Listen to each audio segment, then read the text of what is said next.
works. We're live. We have to get a new token. I don't think. Yeah, we're there. Oh, not on Twitch, like you were saying. Okay.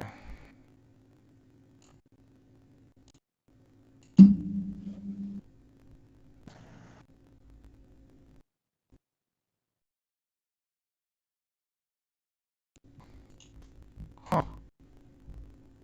It worked.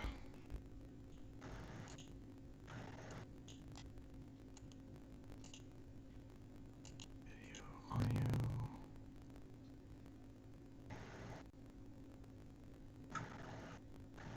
You hear me okay?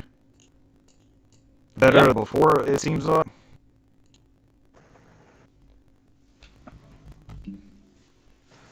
I think Renee's already there on YouTube. I guess he's got a go live notification.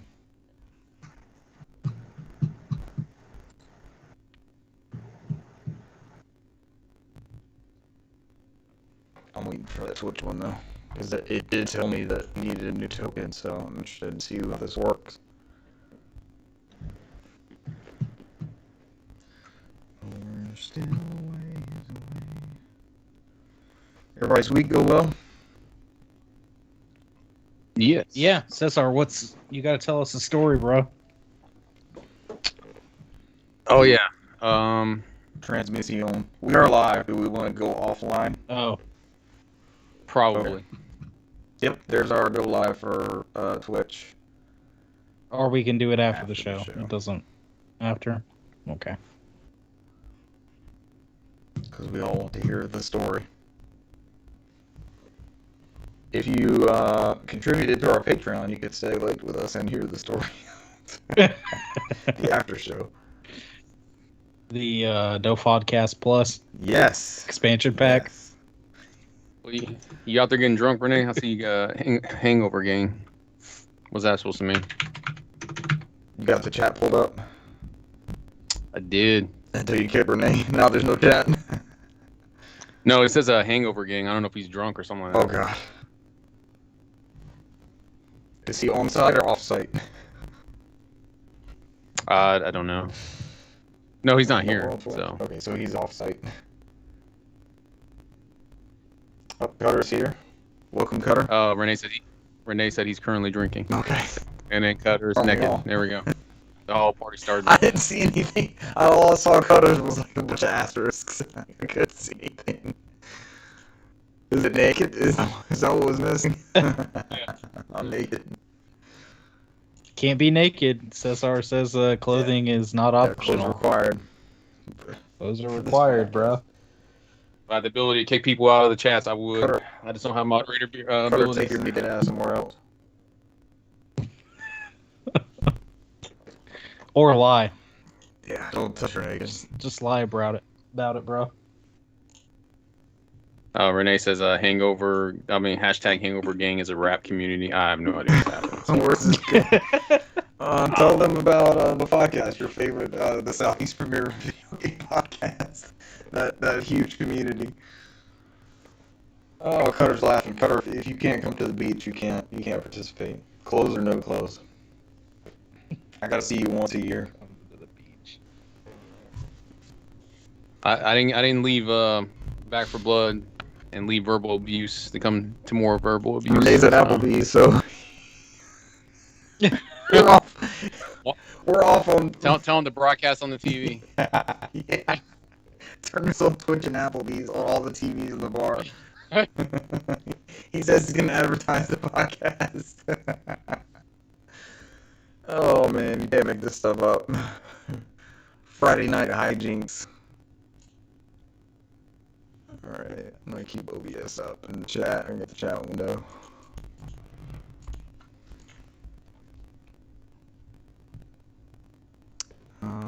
Y'all still there? Yeah. Okay, the Yeah. chat just crashed on me. Like it's gone. Are you playing Doki Doki Panic over here? Dude, he barely saw any of it, and he knew. Yeah. What's got you? I still haven't played it What's got yet. you I playing just took Doki a Doki guess. Panic? Doki Doki Literature Literature Club. Literature Club. Get Applebee's. Get To Applebee's. put us on each TV at the bar. Renee's living his best life. We're all living vicariously through Renee. I know my visual novels, sir. Unless you're streaming School Days, and I'll have to ask you to kindly leave. So. Oh, I haven't heard of that one. Yeah. Let's just go. Spoilers, or no one should play it? The ending sucked. Yeah. It was one of those weird ones where you know how you had those visual novels or those animes where like the main character's like dating all the girls. Yes. And so at the very end of it, instead of it going his way, one of the girls that he likes went crazy and cuts his head off, and that was the ending. He dies? He dies, yeah, cut his head off. Like yeah. it's not a It's just like paranormal thing or supernatural or anything? slices his head off and takes it with her. And said that we get to be together forever, but he was already dead. So that was the ending. That was the ending of the visual novel. Almost like the Lollipop Chainsaw. No, he was dead. I mean, she was kissing a dead head at the end of it. So she still thinks he's alive, but he's dead. What? Yeah, it's pretty fucked up. If you ever play, it's bad. They have an anime which is even worse. So Thanks. Thank you. No, thank you. Renee, you see what Renee said about School No, Days? thank you. School Days is horrible. He must have turned you on to it. No, I've never told him about it. We don't talk about School Days. School Days is like a very taboo thing in the visual novel thing. guess- 'Cause as soon as you bring it up, people shit on it. So. Because nobody talks about School Days. Like Fight Club, we don't talk about School Days. I'm taboo waiting for somebody to come in the room and start giving us shit. The first rule of School Days is don't talk about School Days. Yeah, we let that shit die, man. That thing came out in 2007. It's bad. It still haunts my memories and my dreams. Seriously? Yeah, it's bad. What was it on? What was the visual novel on? DS or something? PS2? The unedited version was on PC. They had like a more watered down version on PSP and PS2. But it didn't really get notoriety over here until the anime came out. She cuts his head off In in the anime. end and is kissing his dead head. Mm-hmm. She didn't realize she killed a person by cutting their head off?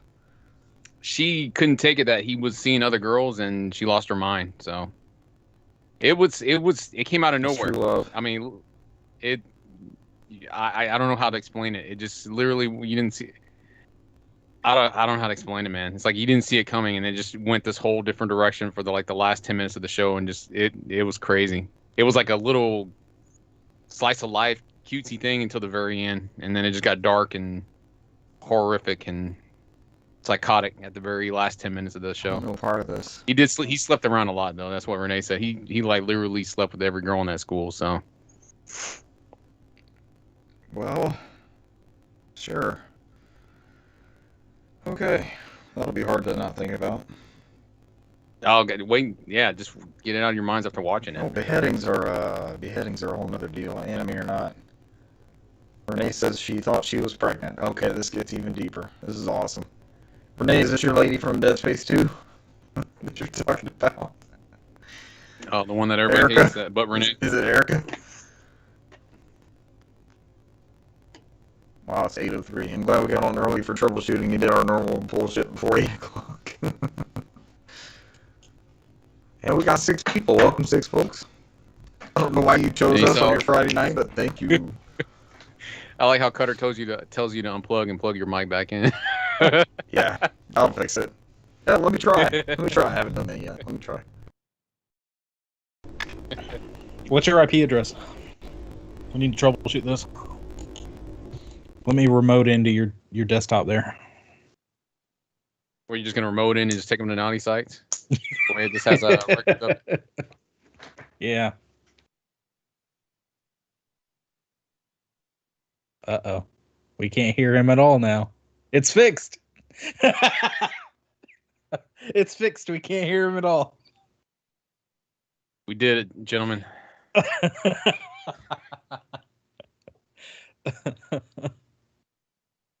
Mic test, mic test, mic test. There we Yeah. go. It mutes by default. Let me just make sure Skype's recording the same place. Cutter, it's a known audio issue. Something is severely fucked. That only affects Richard. It's only me. You do not have to. The podcast that we post, the audio turns out fine. Thank you for supporting and trying to watch live. But if it's, I know it's bad. If it's super bad, just listen to the podcast later. It'll sound fine. Yeah. Okay. It's something we've narrowed it down to something with Skype, and we just Skype screwed us. yeah. Yeah, Renee sent me his Zoom stuff. He said we can try Zoom out if he wants to. So I do not see. I'm not getting chat from Cutter anymore. I was briefly. It's not going to He left anymore. No, he's still there. It says there's 4 people there. Okay. You might have to watch that one. All I can see is Renee's on YouTube for some reason. Why did it do that? I watch them all. Okay, you're watching them all. Our That's what I do, our man. community feedback. It says it should be both. Whatever. Something breaks every day. Maybe we should try that. XSplit. Do I have it on this, or was that? That might have been on a laptop when I tried it. So we just decided not to do that because it didn't have the horsepower. Let's try it. Let's download it. I don't know what's happening. What do we decide not to do? XSplit, like it didn't have. I downloaded it as a trial, but it was on the laptop that we were using at the time before we switched to the remote style setup that we're doing now. Yeah, Renee's our only person on YouTube. Yeah, I know it sounds like shit. I'll fix that later. I'll fix that later. Season 5. Yeah, I mean, what do I do? I just see it bouncing around, just freaking out.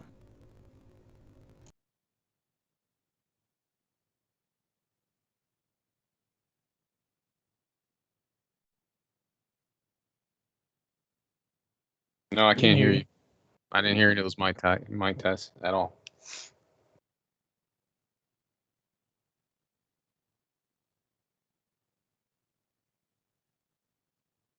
I'm waiting for his response. He said the girl was Ellie, and he said Ellie 2024, and I'm still waiting. I'm still waiting for him to respond.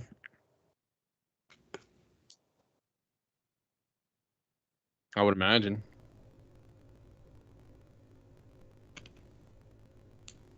What if I get rid of the mic on here?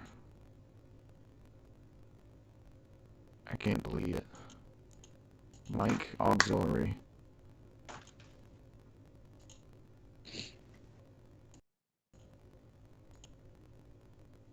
Yeah, it won't go away. Video capture device. I can't delete that either.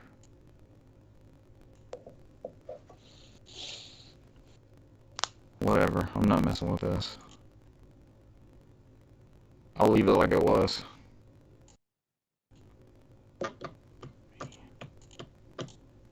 Properties. Damn it! What did I talk about school days before? Now it's bothering me. You can go back and watch it. No, I'm never gonna watch it again. I'm gonna have nightmares again tonight.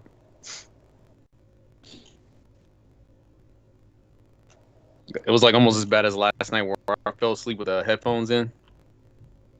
And then I was sleeping in my dream and I kept hearing the music and I kept trying to take the headphones off in my dream. Yeah. And I was like, holy shit, I'm dreaming and trying to take the headphones off. I just woke up and took the headphones off. So I was like, I was all fucked up last night. I don't know what happened. So it was like a bad thing of like Inception where I kept hearing the music in my dream and I was like, what the fuck is happening? Sounds like a nightmare. It was there. Nothing else bad was happening other than just me trying to rip the headphones out of my ears in my dream instead of in real life. The music won't stop.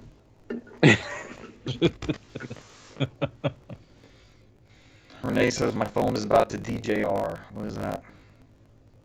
Maybe you meant to say die. Did you? Yeah, there it is. Die. Maybe that's the point where he's drunk and he's missing the keys. So. It just gave up. He gave up and the phone gave up. Yeah, Phone, he had drunk too many. Phone ditched Renee. All right, let's get this ball rolling. Let's go. Let's go. Ladies and gentlemen, welcome to episode 180 of the NOFODcast. We are no outside food or drink, the Southeast premier video game podcast. Good bit of news tonight. It's a little later in the week. Twitch hack. What is that?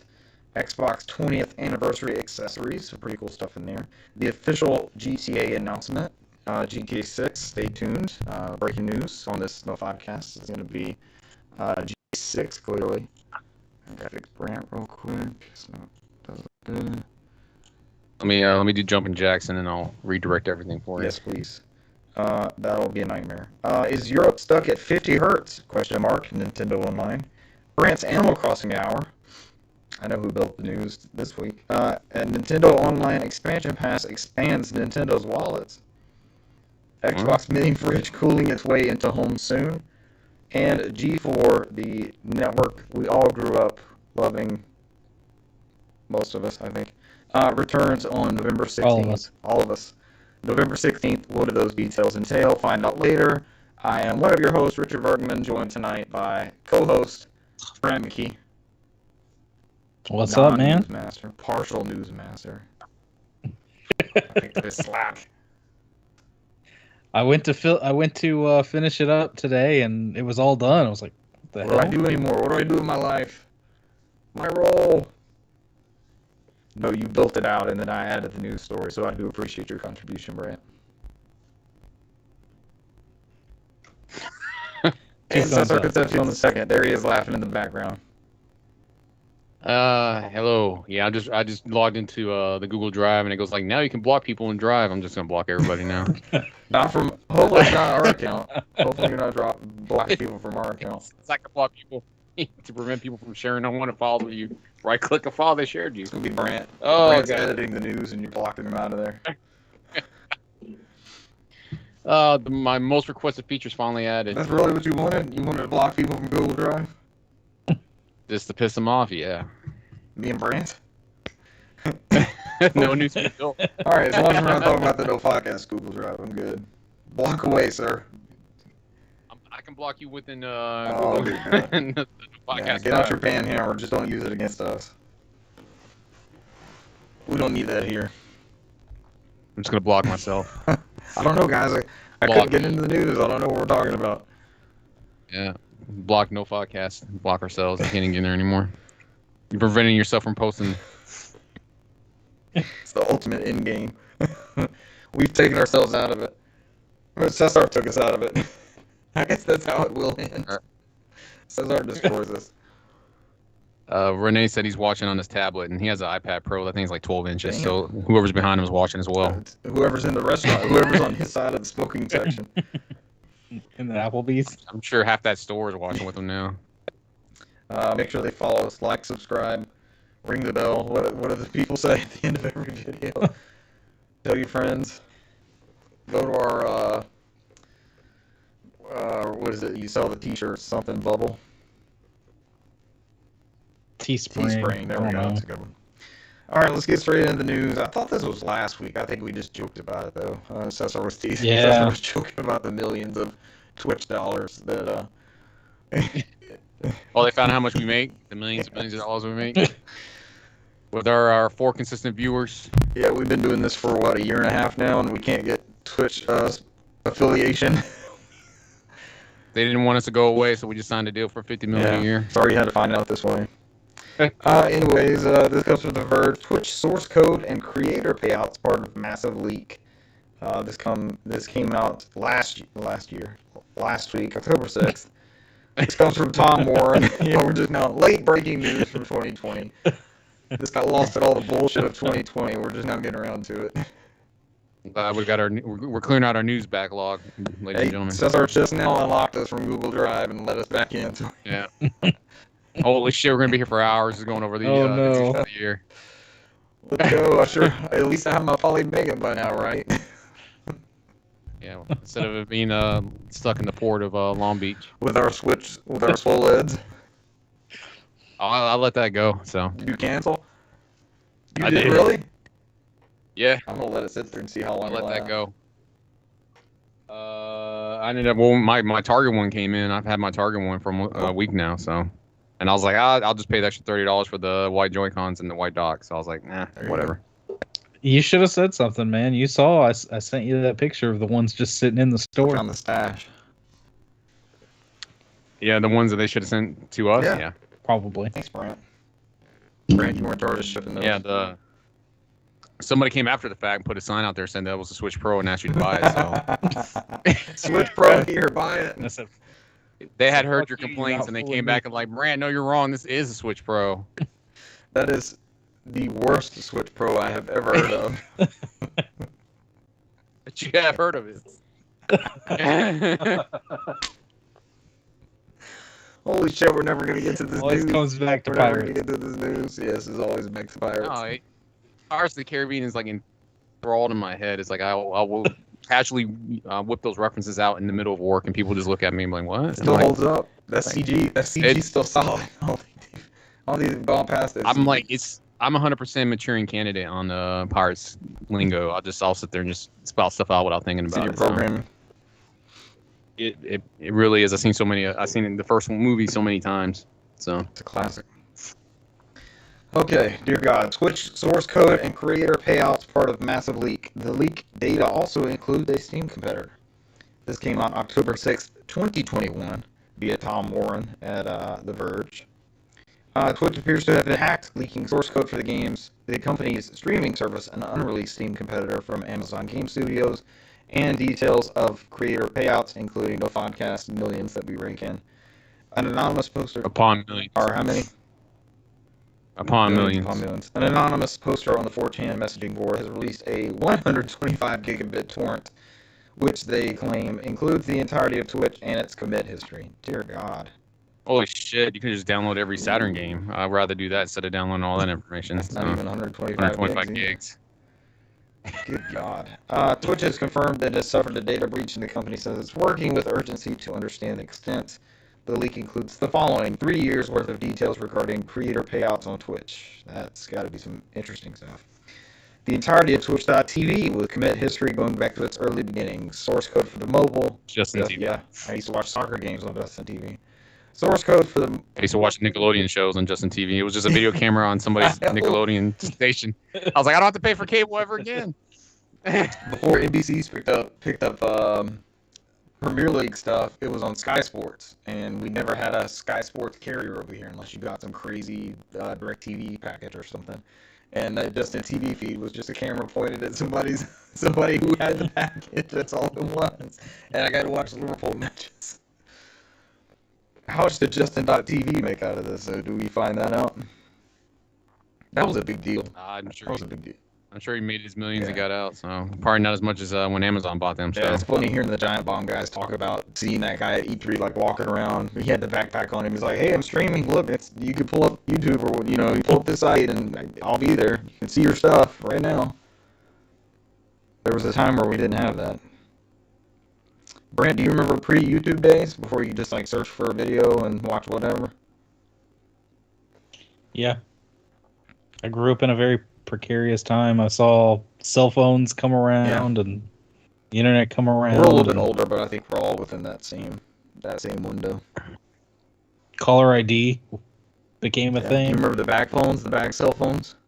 Okay. Oh hell yeah! You're not. Hey man, at one point I still had a rotary phone at one point. So yeah, we did too.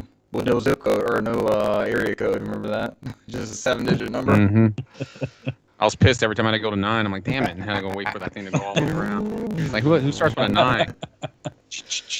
And we had one too. We were 914 at one point. Derivative of that.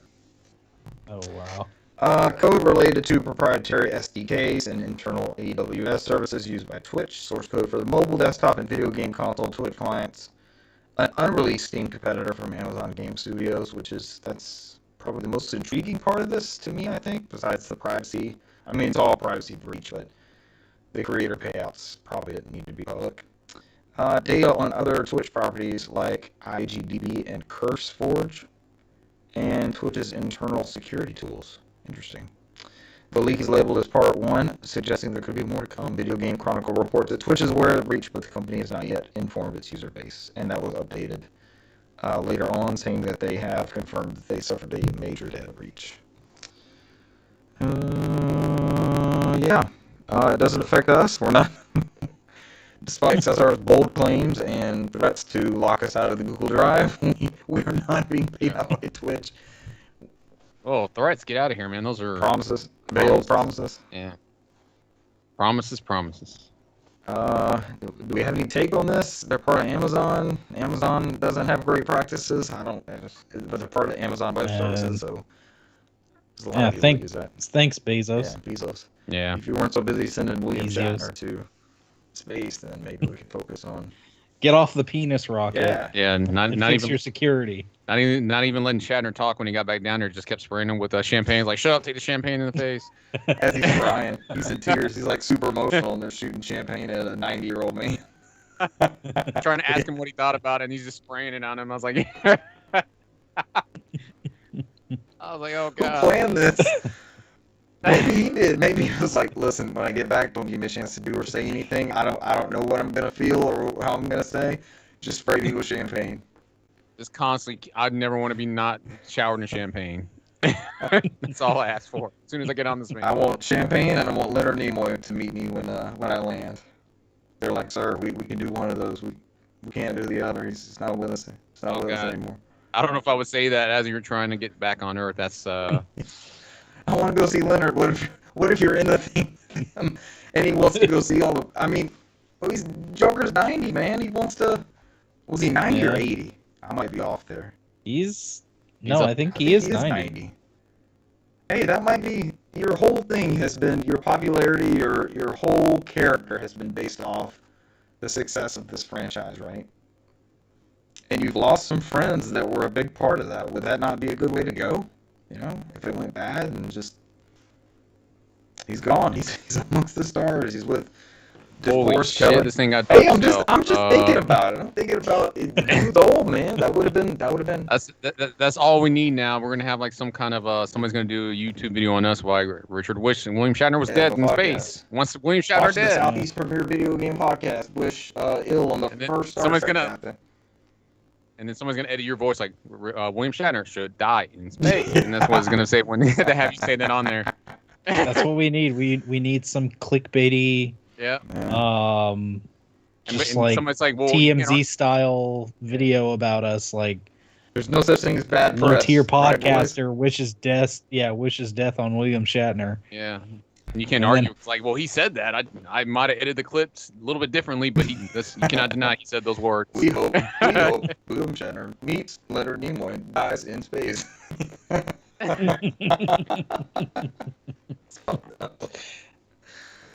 Oh god, that turned into something else. All right, we may have an episode title. Sure. God no. No. We're only 13 minutes in. Certainly, we could top that. Yeah, no, that's never going to be the episode title. That's horrible. I don't wish death on anybody. Die, William Shatner. Die in space. That's what it is. Die in space, William Shatner. Die in space. Go meet Leonard Nimoy. Holy god. Champagne in the face. It's a hell of a way to die. Fitting though, right? Yeah. I guess. All right, that's right. They got dark. That got dark. Someone discussed Microsoft's 20th anniversary for the Xbox and what they're doing to honor the celebration. They doing Besides things. the refrigerator, which is coming up later. They doing things. They've given us these beautiful accessories. Oh, they are so sexy. Which I immediately, when the pre-orders went up for the controller, I pre-ordered Brand that. jumped. I'm proud of you, Brand. I thought I was going to go there. I resisted somehow. That's going to be my daily driver. It is living his best translucent life, kind of like that Switch Pro controller. Good. Yeah. You grew up in that era of the translucent plastic controllers and consoles. Translucent plastic is the best. It is sexy. If you haven't seen this, it's definitely leaning into the Xbox black and green thing that they've done from the very beginning. And it's got the green rubberized grips on the back, and it's beautiful. Yeah, like we're saying, it's kind of like that smoky translucent color. Richard just said it's the green grips on the back, and then the Xbox button itself is actually blacked out with the X through it. It's that bright green. And this It's like your standard. They don't have the price on here. They're what, 69, I think it was 70, 70. 70 Yeah. bucks. And the controller actually, when you sync it up with the console, it unlocks a special anniversary theme for the console. Brent, I might need to borrow your controller for one weekend and get back to you. Oh yeah, the controller costs 69. Nice. 99. And then they also had released, and it's just the standard. It's not, obviously with it 69.99. It's not like the Elite controller or anything like that, which some people thought was odd. But honestly, I thought the other edition was a little odd. Both of these launch November 15th of this year.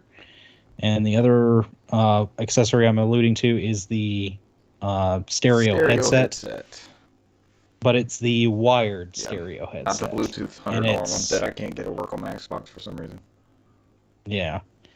And the headset, this headset is also at 69, Nice. which is about 10 bucks. It's at $10 more than the like standard wired headset that they have. I don't. It's got the same kind of coloring scheme and everything, but to me, I thought about getting it, and then once I saw it was the wired one, if I'm gonna jump on one, I think I'd go for the full the Bluetooth or just wireless option. Okay, where are we at on headsets? Because Brant, I have the wireless one. And Cesar, you played that one when you played Halo Infinite with us. You were using that one, and I haven't had nothing but bad luck with them. I actually prefer, outside of that PlayStation, the Pulse one with the actual plug-in dongle thing. I've had bad luck with wireless headsets. I prefer the plug-in. Yeah. Really? And that's just my experience. Like my daily driver for both PlayStation and Xbox is the Astro A10, which is like a plug-in, like $60 headset, $50 headset, I think, sometimes on sale. And I love that headset, and I use it for everything. Unless I want to do something with the 3D audio with the Pulse, and that's the only time I'll change it up. And I've just got to sit down, almost like we were troubleshooting the audio earlier today. I've just got to sit down and figure out what's wrong with that Xbox headset, because they make it seem like you just sync it up, like you just add it to your Xbox and that's it. And I've had nothing but bad luck with it, where people can't hear me or I can't hear them, or something's just off, and I've just got to troubleshoot it. But I'm always trying to jump into a match of Halo or something like that, and I never really have time to get down to it. Is that a known issue? Is that something you see a lot? I've encountered it, and I've synced it to my PC and I've had no issues. Like I've used it as a headset in a previous role when I had to answer more calls than I do now. So that's when I was using it before. But you said, you're using it?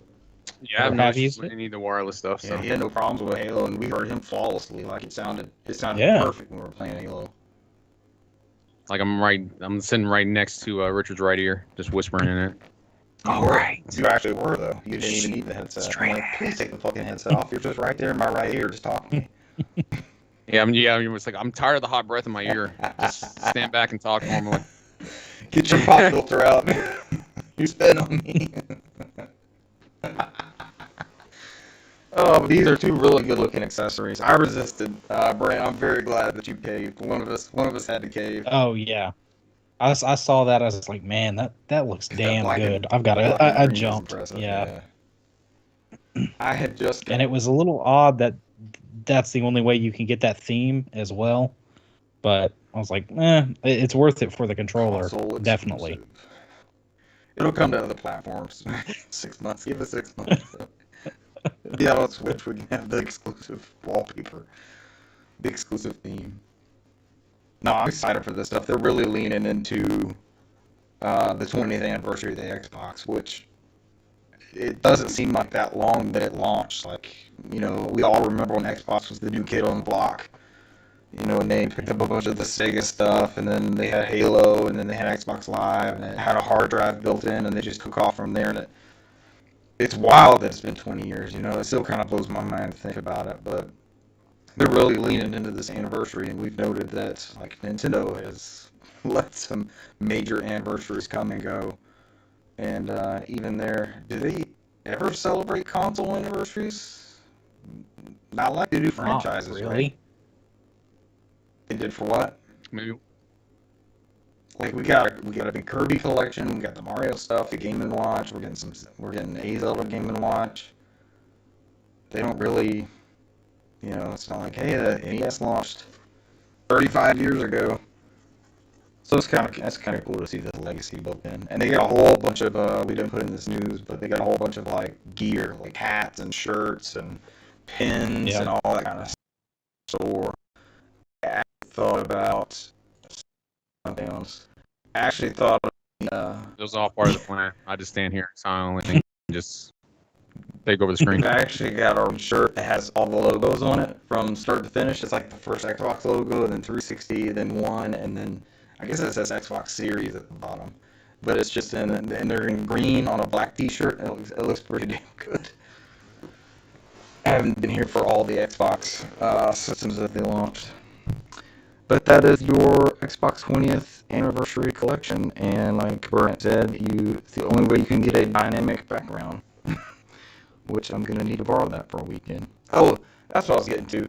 Go for it, man. Amazon Refurbished had one of those Space Jam controllers that everybody was trying to get a hold of, and it was the least tacky one. Like it has Warner Brothers on the very middle, but so I gambled on it. It was like $43 refurbished from Amazon. I was like, let's give it a shot. It's a $43 controller. If it's bad, I'll just ship it back. That thing was brand new. I opened it. It was brand spanking new. They never used the batteries or anything. So then, like 4 days later, they announced this 20th anniversary stuff, and Russell's lighting me up.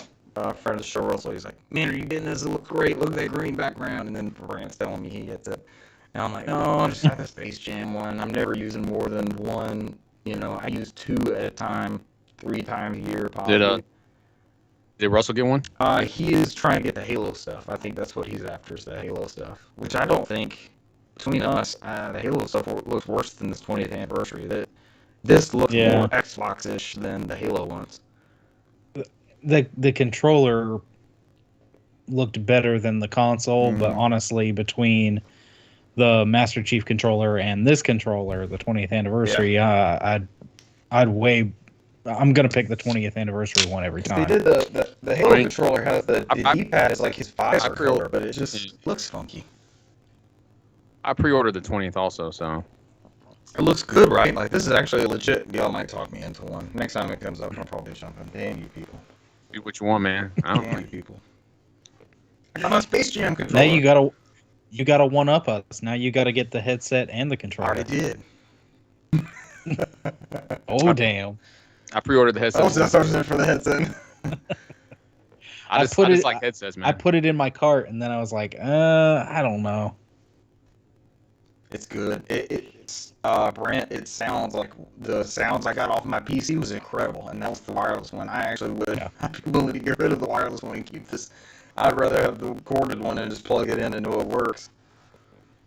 All right, I'm under the impression that Renee is unreliable now. He's just randomly saying stuff, so at this point we can continue to go. I'm back using my tablet. REM 2028. They broke up like 3 years ago. I'm still very sad about it. And everybody hurts, Richard. That is. Yes, night swimming, Brent.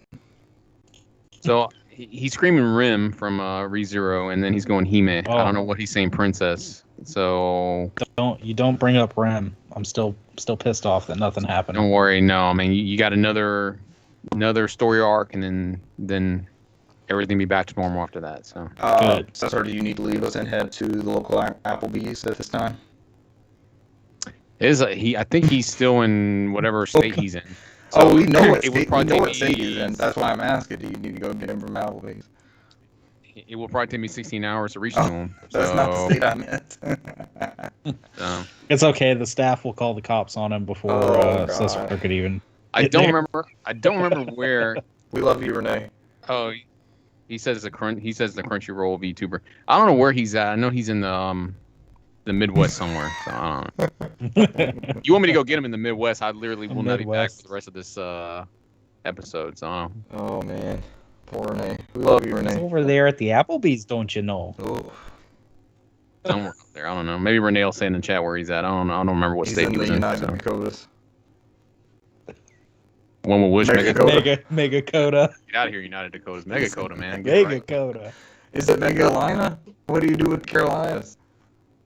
Oh, just the The Carolinas. Carolinas. Yeah. Okay. Yeah. Like the Ohio State, be like the Carolinas. The U. The U. All right. The Grand Theft Auto Trilogy, the definitive edition, it is official. It is coming to deep breath. PlayStation 5, Xbox Series, PS4, Xbox One, Switch, PC, iOS, and Android. Due out in 2021 for consoles and PC. We've been talking about this. It feels like for months. Have we brought up this rumor? The worst kept secret in gaming within the last 2 months. Yeah. Just about outside of. I think one of the last big ones was like God of War Ragnarok. No, that's not the title. Yeah. I just want to know if there's 80s music in Vice City. That's all I care about. That will be the do or die. Cesar is cutting straight to the lead. Where's the music licensing come in with this? Renee says he's in Minnesota. You want me to drive Minnesota to get him? So I was spot on. Brent with was the right accent. there. I didn't Brent. No. I was spot on. Oh shit. There was no Grand Theft Auto that took place in Minnesota, but according to Gamasu, Rockstar Games has announced GTA the Trilogy, the definitive edition, will launch for PS5, blah blah blah blah, followed by iOS and Android in the first half of 2021. So all those early ones, or all those previous console ones, are going to be 2021. We don't have an exact date, and we don't have exact pricing. But someone did some data mining. It's not in the story, but someone saw it was like $79.99. Did y'all see that? They can go away with that. That should be $59.99. I wouldn't be surprised if it comes out in like 2 weeks. But I don't want the Grand Theft Auto 3 of I didn't even know this was funny. Like, oh god, where's this coming from? This was good ass music though. Indie music from GTA 3. Yeah, they need to put out the set list to get everybody the track list for each of these games, just to kind of get everybody in anticipation. If you're gonna call this the definitive edition, as much as the music started making these games after Vice City, because GTA 3 had some good music, but they didn't really lean into the licensing and that being part of the atmosphere. And the Vice City, if you haven't played it, it's been out 20 years, you're due, or you've known someone who's played it, or you've been surrounded by it on some platform. It's been available that you've been able to consume this, and it was a landmark title, even after the landmark title that was GTA 3, because we had our protagonist that talked, we had that god-tier licensed music, and that is really, and San Andreas built on a lot of that stuff, and had a bunch of the early 90s and late 80s, metal, hip-hop, you had all kinds of stuff from that era, and it will make and break those two games. So the definitive edition, you can change the graphics, you can make it, they're saying it's going to be updated, it's going to be true to what it was, but it's going to be updated graphically from the PS2. So I'm hoping graphically this looks like it's supposed to, but a key part of those games and the music stations and the was it Laszlo that was doing all the voices on a bunch of those things. A lot of that is going to come down to, do they get that? Do they nail that? Because so much time is spent in the car. You're in a car for missions and all that, and that. It's easy to say, okay, it's just music, it's just songs, whatever. And there's a lot of people, I guess, that will play, there's podcast games, right? There's games that people will put headsets on and just listen to something and play the game while they're plugging away. This is not one of those, because you need the satire, you need the crazy cutscenes, you need the wild lead-ins and the commercials and the music and stuff. So that's it. I believe the radio stations are just as big as part of the world building as anything else in that game, really. There's so much writing that went into those. They fill those DVD-ROMs with bits from the radio station and people that would call in and stuff. And it does eventually cycle. You start hearing the same things. You do get to that point. But you have to have those, and that licensing deal was so huge. And GTA infamously, over the past few years, especially with the GTA 4 was the last big one, where they would have to release a patch that cuts out music. It takes out, that license expired and it's just not in the game anymore. So we'll see more details to follow, right? I definitely want to see how this looks. I'm down for a physical copy of GTA Trilogy. These games were formative for me.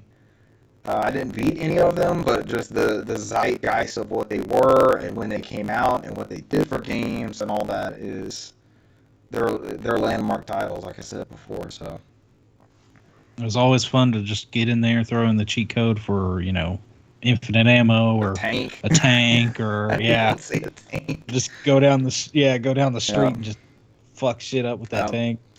The infamous scandal with the prostitutes where you could increase your health and then kill the prostitute and get your money back for 3. And then I was working retail during the hot coffee mod. I had to take our copies of San Andreas and put that AO sticker on there. I should have bought one of those sealed fuckers. I have an AO copy, but I've remembered pulling those from the shelves and having to put that stuff on there.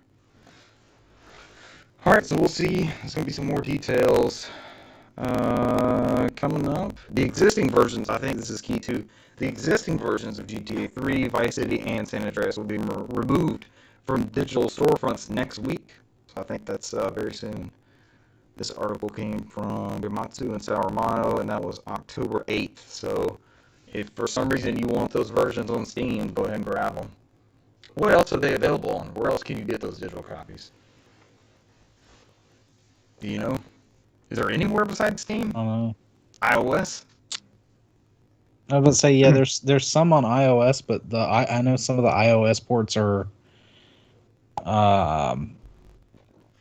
kind of I think it's San Andreas isn't that well received because it's kind of just doesn't run right and sometimes doesn't run at the right speeds and certain other little things in there. And isn't the one that's on 360 like the Android version too? They just ported the iOS or Android version There's a story behind one of those 360 or something. Bitching about, specifically. I don't know the exact details, Brent, but I've heard that where people will say, if you have to play it on those consoles, get the original Xbox version and play that backwards compatible on 360. Don't get that 360 port. Something's wrong with that one. Was the PS3 one the same thing from that generation? I don't know. It was a port of that Android one. The PS3 one was as well. The PS3 and the 360 ones, those were reports of the Android. So the definitive San Andreas is still the original PS2 and Xbox copies, right? That's pretty wild. much, yeah. Yeah. That is wild. All right.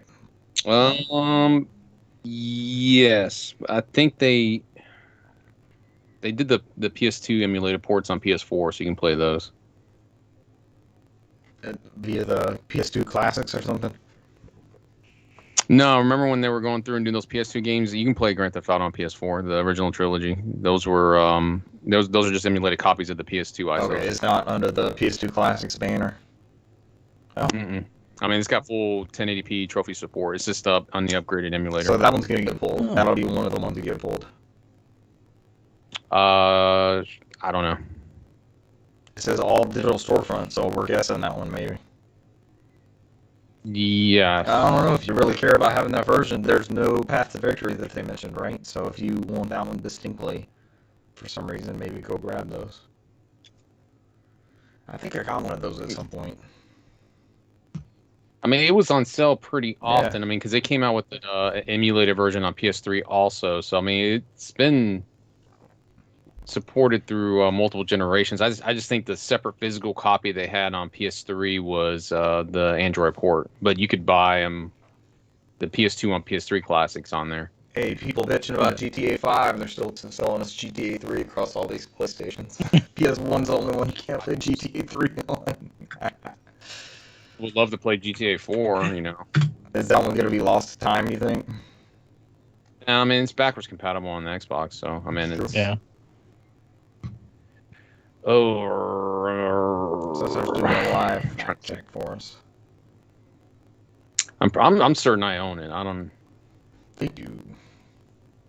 You can continue. Don't wait on me. Don't wait on Next my up. account. Well, I was going to say the next 3 things are all Nintendo, I believe. Oh my god, I put Triology. Yes, Fuck. yes, embrace the Triology. GTA Triology, PS5. And you know what it tells me? Like, are you sure you want this, or do you want Grand Theft Auto 5? And I was like, no, I don't want Grand Theft Auto 5. No, you want Grand Theft Auto 5. Don't worry, we're putting this on next gen for you. You're going to get another copy of it. It's not available yet. Here's what you're looking for. Ah, shit. All right, hold on, man. Yeah, keep going. Maybe they already took it down. I don't see anything on the previous one. Okay, this will be news, live news. Maybe it's all a dream. Maybe it's just a fever dream. It was all a dream in San Andreas. I just dreamt that these were available. Somebody's like, no, he's full of shit, and this was never available. I might have to actually boot up my console to see if it's on there. I seem to remember I seem to remember them being released at least on PS4. I don't know what you mean by I seem to remember them.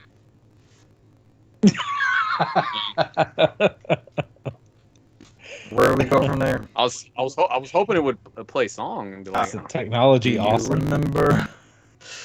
Yeah, the AIs taking over. I don't even know what to do anymore. all right. So we'll continue. That's our has to know right now. So Brandon, go ahead and move us along. This happening. Just continue.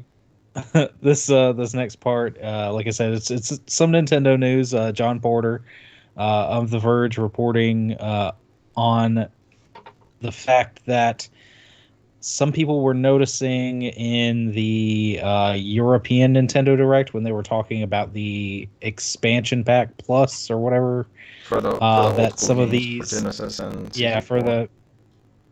For the Genesis and 64 games, that they seem to be running slower, and when they compared them to other people's Direct, they were definitely going slower. So they started asking some questions to see if these are going to be the actual original games for Europe, which run at 50 hertz instead of Asia and the US's and I guess Australia's 60 hertz. And all this is that Nintendo actually did come out and say that the expansion pass can be played in 60 hertz English versions. But you also the games will have the option to be played in the European PAL versions and different languages. So it's just that they're giving you the option to play in the original. I guess to play in the original. That my only thing was, like, I guess if you grew up with it at 50 hertz and you're used to it at 50 hertz, you want to? But if you have the option, play it at 60. So this goes back to the old NTSC versus PAL format. So in standard definition, you had, what was it, NTSC, you had US, you had Japan, which were the same. They were 60 hertz. You had PAL, which was 50 hertz. And there was it was like CCAM or something. There was one more format in there. I think it was like a German one, but it lost out basically. Yeah, it was an odd duck. What was that? I said it was an odd duck. It is very, very rare to see it. But they would run 50 hertz, but they would be high resolution. So we had like 480i and 480p content and 240p content before that. They would get like 570p or something like that. It would be slightly higher resolution, but those, if you see those images on a CRT they're a letterbox, like they have the bars across the top and bottom for the resolution differences. And it doesn't, 50 hertz, 60 hertz, it doesn't sound like that big of a difference. Go play something that you're used to playing on an NTSC console, like a Mario Brothers or Sonic, the original Sonic games or something like that, and you will notice a drastic difference. And I think that the thing that's looked at, people look at PAL games and what were PAL exclusives back then and things like that, and that 50 hertz is a different ball game. It's a totally different game in that region, in that format. So like Brent was saying, I don't know why you would want to go back to that unless it's just a weird nostalgia thing, but it is good that they're getting those cleaned up resolutions and frame rates, because once we got to the HD era, people decided on 1080 by, was it, what's 1080p resolution? 1920 by 1080. Yep, 1920 by 1080p. So that's actual 1080p. So that was like universally decided. So plasmas, LCDs, LEDs, OLEDs, once you got to that point, they were all that same standard. And that started with like, that was like PS2 PS2 and all that stuff ran at 60 hertz, right? You didn't have the weird shit with PS2 and Xbox and GameCube era. Yeah. It was only like 16-bit and 32-bit where you had the weird stuff, so they got there. Is there any smoothness, responsiveness? That's the major bits of it, right? Yeah. And some of those games, famously, they point out like F-Zero X run at the 60 frames per second. That's still like frame rate in the game. I'm not a frame rate snob, I would say, but when a game runs fluidly, it seems to be timeless. Like it's something that you could just pick up and play. Good art design and a solid frame rate will make a game timeless, and that's where you get, so many classics from not so much 64, but definitely GameCube, where you had great art styles and solid frame rates. But your classic 16-bit and like F-Zero X on N64, Cesar and I were playing that one. It was freaking awesome playing that game. It was so fast, so smooth, and it really took advantage of that hardware and ran at that proper frame rate and had the art style to match that frame rate so that it was enjoyable. So that's good for our European cousins. Cesar, do you have an update on Grand Theft Auto for all the PlayStations? Yeah, I have all three on PS4. But I'm trying to. I don't see them in the store anymore, so I don't know. I'm trying to. You think they're gone? They might be. All right. One of us who does not own all three needs to check their PlayStation store and see what they have. Yeah, I tried. It's very dumb when I try to check it because it's like you already have this, and I'm like, I don't. I should be able to just pull up this PlayStation app and see if it comes up. I think up. that's what Cesar checked first, but maybe because he owns it, it didn't pop up. Yeah, I think it's weird because it's like you don't need this, and I'm like I'm trying to go through and I'm like, sure, yeah, thanks. Okay, we're going YouTube. Saying something wasn't stuff like YouTube. We're good. I don't know. I told him to reload it because I don't see any issues on my end with the YouTube, so I was like, I don't know what to tell him. Okay. He said we froze on YouTube, so we're gonna run that after the show and see if that fixes anything. Don't give our hopes up. I know, right? All right, Brant, is it your time yet? Is it your time to shine? I think we're there. As I'm searching it, I see GTA. We're still on GTA. Grand Theft Auto 5. 4, 3, 2, 1. Premium Edition, Grand Theft Auto 5, and Grand Theft Auto San Andreas. Grand Theft Auto 5 Premium Edition Whale Shark card. The shark cards. Yeah. And then a bunch of the online bull shark cards. And that's what I saw too. So, and then it San Andreas goes was an expansion? into it's different. Not actual San Andreas. I don't know. It shows both of the arts like side by side. I don't know if that was some kind of double pack, but okay. What is the test then? Vice City? Is that where you're gonna try to buy? Try to buy Vice City. It doesn't even. I just typed in Grand Theft Auto and that's all that came up. Oh, that's your total search results. It doesn't give an option to even get to it. And that's what I'm trying to look at. I got it downloaded. I just loaded up Vice City. It should be able to let me go in the store. So, yeah, there's a double pack where it's Grand Theft Auto 5 and Grand Theft Auto San Andreas for $74.99. Double pack for a PS2 game and a PS3, PS4, PS5 game. I don't know.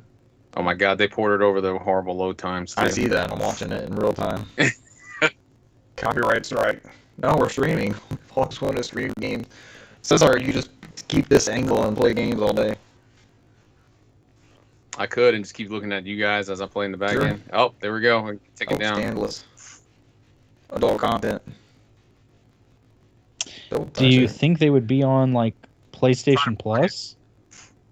I would doubt that they would be on PlayStation Plus. That would be a surprise. Or not Plus, Holy but shit, the load PS time. Now. Oh that's a nightmare. I would assume the Xbox would load faster than that. That aspect ratio is kind of funky too. I wonder if they'll clean up the aspect ratio. I wonder if it'll be any different. Did you just get a trophy? No, so just something that's okay, I was about to say, if you got a trophy for Vice City, that'd be funny as hell. The Year of Our Lord 2021, you're getting Vice City trophies. I think I've unlocked a couple already for them. All right, Brant, get us onto your Animal Crossing hour. It is time. Oh, Here we go. Break it down. would you have to wait until Give us Friday? the Reader's Digest Well, version. I think you were right. I guess they took it down from every digital store. Yep. That's crazy. Because I know people were just panicking about the Steam one. They clearly just said Steam, but I guess they went ahead and took it down from Why everything would else. people be worried about a PC one, the easiest one to download a bootleg copy of, right? Now I can sell my my PlayStation account for millions of dollars with my Simpsons Arcade, my X-Men Arcade, my Grand Theft Auto 4 licenses, And Flappy Bird. my Grand Theft Auto. Yeah. And PT. Yep, I got PT on there Mhm. still. Yeah. Buy my Simpsons Arcade. Buy it. All right. I guess I'll get on to this Animal Crossing news. So Animal Crossing is getting more DLC plus paid DLC. Yes. November 5th. Oh, a good day. Remember. Don't forget.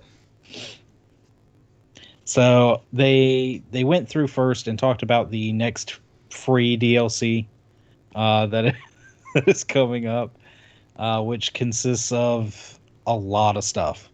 It was a ton of shit in the update. SSR like flips through everything on his PS5 and What you talking about? This podcast doesn't have video. This is strictly an Oh, audio. definitely video podcast. So they're bringing back a lot of characters from the previous iterations of Animal Crossing. So they have the coffee shop with Brewster. They have Captain, the little frog dude that like Oh, yeah. ferries you from island to island and sings songs. I'm gonna be honest with you, Brian. I didn't watch any of this. I just couldn't.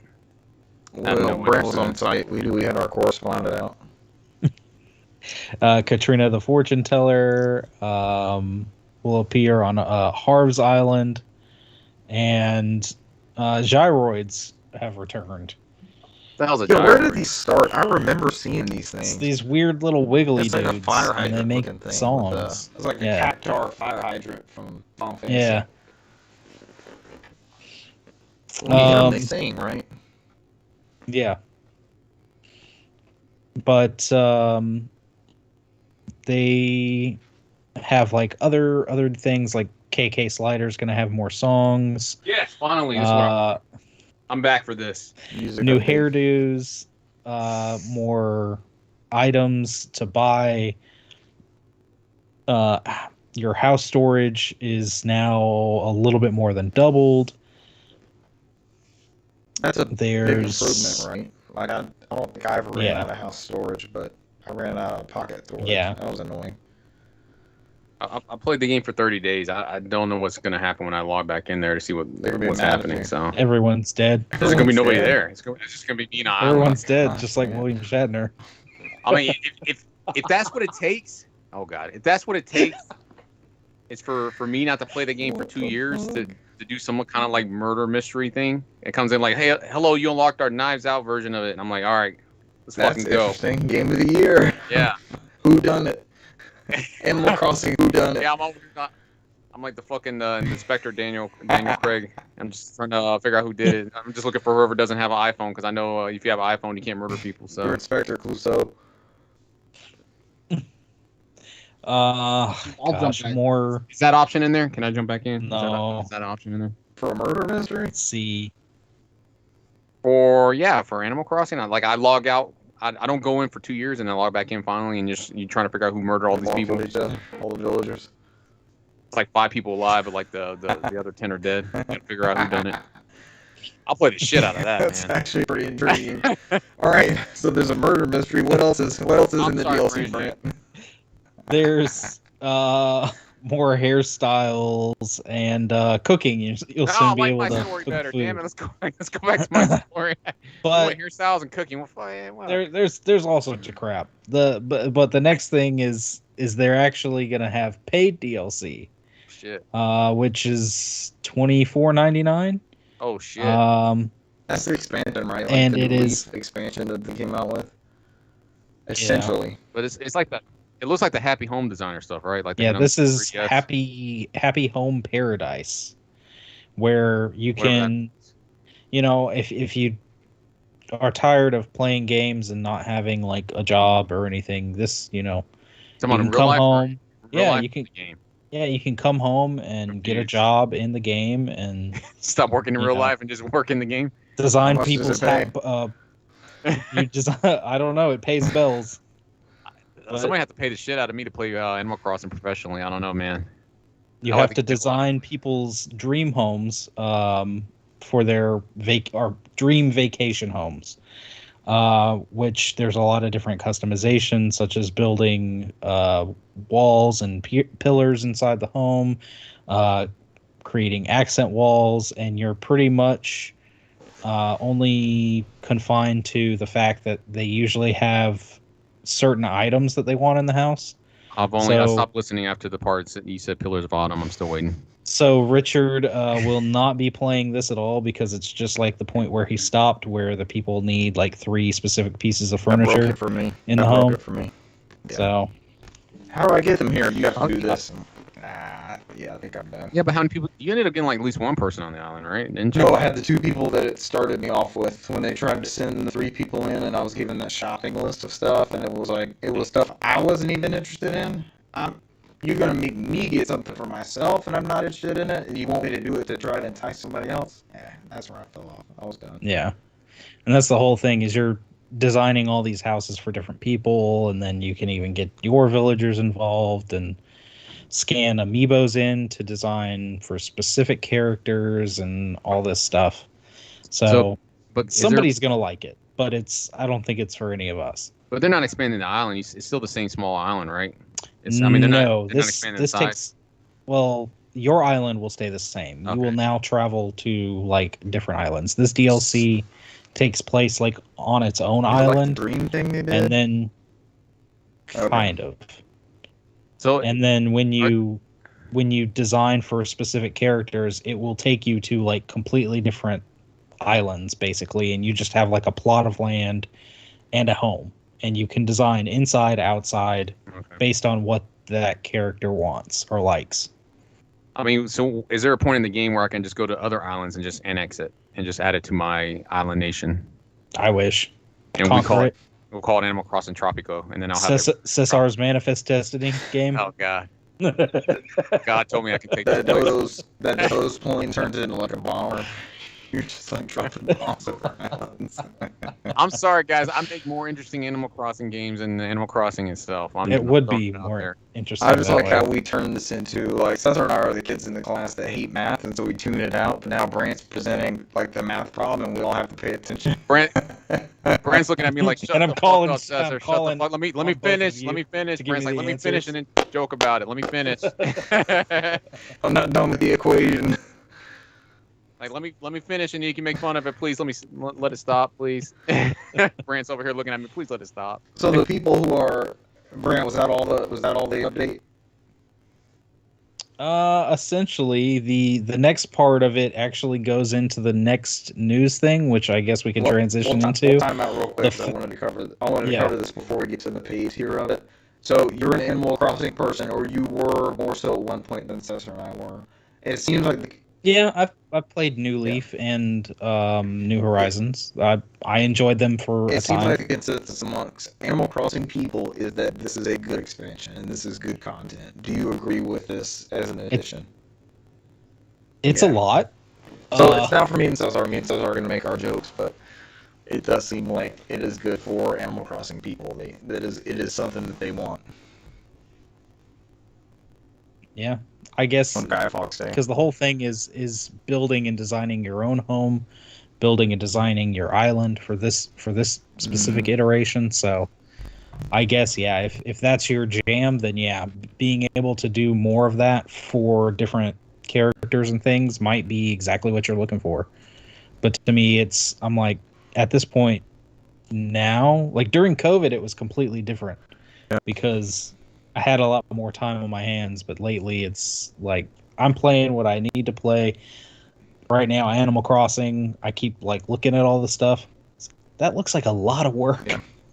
And that I think you hit the nail on the head, is that it hit at the right time, and people had a lot of downtime, or they needed to distract themselves with something, and things are not as bad as they were. We're getting more of a grasp of figuring out what is going on, but it's not. I don't think it's hitting the same zeitgeist that it would have before, or that it did before. I'm sorry. Yeah, and I totally agree. Because, and I mean, they've added, like I said, they're adding so many different features to what you can do with the home and designing it and customizing it. And they even said that once you do all these updates and things for all these other people, when you come back to your island, you can then do them on your own home. So you can completely kind of redesign your house as well. So, but of course, all that's going to be tethered to buying the expansion. That worried me about it because I really didn't care. My house was like I just put shit in it, and I only grew the house so I could put more shit in the house, right? And I didn't really care the feng shui and all that kind of stuff. I wasn't going for pieces or anything like that. I had a design to each room. Okay. And I had fun with it. Like, I had a space room, and my basement was like a game room. I had all like the arcade cabinets in there, and I downloaded like all these different like pictures and stuff that I could put on the wall. So I've got like Sonic on the wall and Shantae and all these different cool little things up on the wall in the game room. You dove into it. I would never get to that level. Yeah. You look at mine now, it's just random shit. Plot down different corners and places and all that. I had my bed that you have to have and whatever things were, but at that point where I was like, we're going to come inspect my house, I was like, I'm not. This is not what I was looking for. Just saying. Well, if I did a deal, what's a good way for me to get that, Brand? Well, as mentioned before, this is $24.99, and pre-orders go up in I think a week or two. Digital pre-orders? I think in 2 weeks. Yeah, digital pre-orders go up in about 2 weeks. Only digital? Toward the end of October here. But they did announce that it will be a part of the Expansion Pass Plus, along with those Nintendo 64 and Genesis games, which is interesting. Maybe they will continue to do this. It's going to be odd if that's all they add to it. The Nintendo Switch online offering. Yeah. Well, no, they're looking at the numbers, and they clearly know that everyone who bought a Switch also has a copy of Animal Crossing, so they just go hand in hand. Because they sold 100 million copies of Animal Crossing. Yeah. Everybody has a Switch. Everybody that has a Switch has Animal Crossing and Mario Kart. They know that. I think that's accurate. Everyone that I know, I don't think Run of the Shore Russell has Animal Crossing, but I know everyone has Mario Kart for sure. And Mario Party, that's our game of the year. I don't have the first one, but I do have the. You don't have what? You don't have the first one that came out? No. I think your audio might have switched, or it's the fact that you're further away. There he is. I can just take this off and then I can speak back. You have the Gotcha. Super Mario Party. You don't have the Super Mario Party. You're getting the Mario Party All Stars. Is that what this one called? Superstars? That's right. I think it's All-Star Superstars. Superstars. 3D All-Star Superstars. But they did announce that it is going to be a part of that expansion pack. That expansion pack is coming to us the 25th of this month here in October, and they announced pricing. Most people kind of thought that we were going to go from $20 to about $30. What is it, Brant? It's less than 25. No, it is a whole $50 a year, or Single gosh, the article you linked. Okay, there it is. $79 for the family plan, which is up to 8 users for 12 months. Yeah, damn, that's pretty good. Why don't we all split that? I was about to say we all just probably should split that and put that in our NOFODcast dues. Which I think the internet all at the same time let out a pretty big groan at that. Okay, all right. So let's everybody hot takes. Go ahead, sir. All That's right, all so you. at first I was like, yeah, that's way too much. I don't know. It's just a board game thing. Then I think about the subscription that I have and what I pay for and what I dabble in and spend free time on and that kind of thing. And that breaks the $50 breaks down to $4.16 a month, I think, something like that. So it's less than $5 a month, which is less than Hulu or any of those other low tier subscriptions. I think my other lowest one is like U Premium, which is $7. So I don't know that this subscription not being an Animal Crossing player, I could see this being a huge boost for someone who is an Animal Crossing player. But as someone who is not an Animal Crossing player, uh, I'm not rushing out to get this day one because again, we're a different audience than the majority, maybe the majority of the gaming internet. I don't know who that consists of or what that audience is, but we all have access to these games. Like we can all play this on original hardware or some sort of very good emulator at this point. And is that worth carrying a subscription through when I'm not playing online. I'm not going to Splatoon. I'm not playing Mario Kart all the time like I am a Halo or like I was supposed to play Far Cry with SSR and never did. I'm just not getting online like that on this console. I do dabble in Nintendo Switch Online every once in a while just to fire something up and have that what is it, home cooking style, all right, let me play Super Mario World for 30 minutes. So I don't know if I have that for these 64 titles that they've announced. I will keep an eye on what they're going to announce and see what's coming up and see if they do anything cool with it or if, hey, I might decide at the end of this conversation, you guys are both getting it. We want to play Mario Kart 64. Or my brother, who I grew up playing Mario Kart 64 with, decides to get it. And I'm like, okay, that's it. That'll be what it's worth for me is to play Mario Kart 64 online with people. Even if we do it like once a month, once every couple months, and that will validate that for me. But I think it's kind of different for everybody. What do you guys think?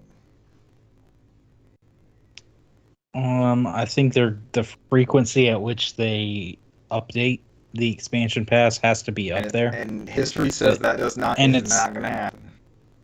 Right? Yeah, they started doing that where they were, what was it, like once every couple of months they were adding some games. About every 6 weeks or so we were getting a substantial update. And then that. Yeah, and then they completely went back on that and they said, okay, we're going to be doing these a little bit more sporadically. And we'd get a few here and there. And when we did get them, it was like, what games are these? Where'd you get these from? Won't ask for this. And they're gonna have to pull some good games. What outside of that original lineup that they announced, and they already said, what if the second round, like Majora's Mask, F-Zero, what's are they missing? And you're gonna have to send punishment there. They want always this. Smash, Perfect Dark, GoldenEye. What 64? Yeah. Quest 64. You're chiming in with that. It's the content we crave.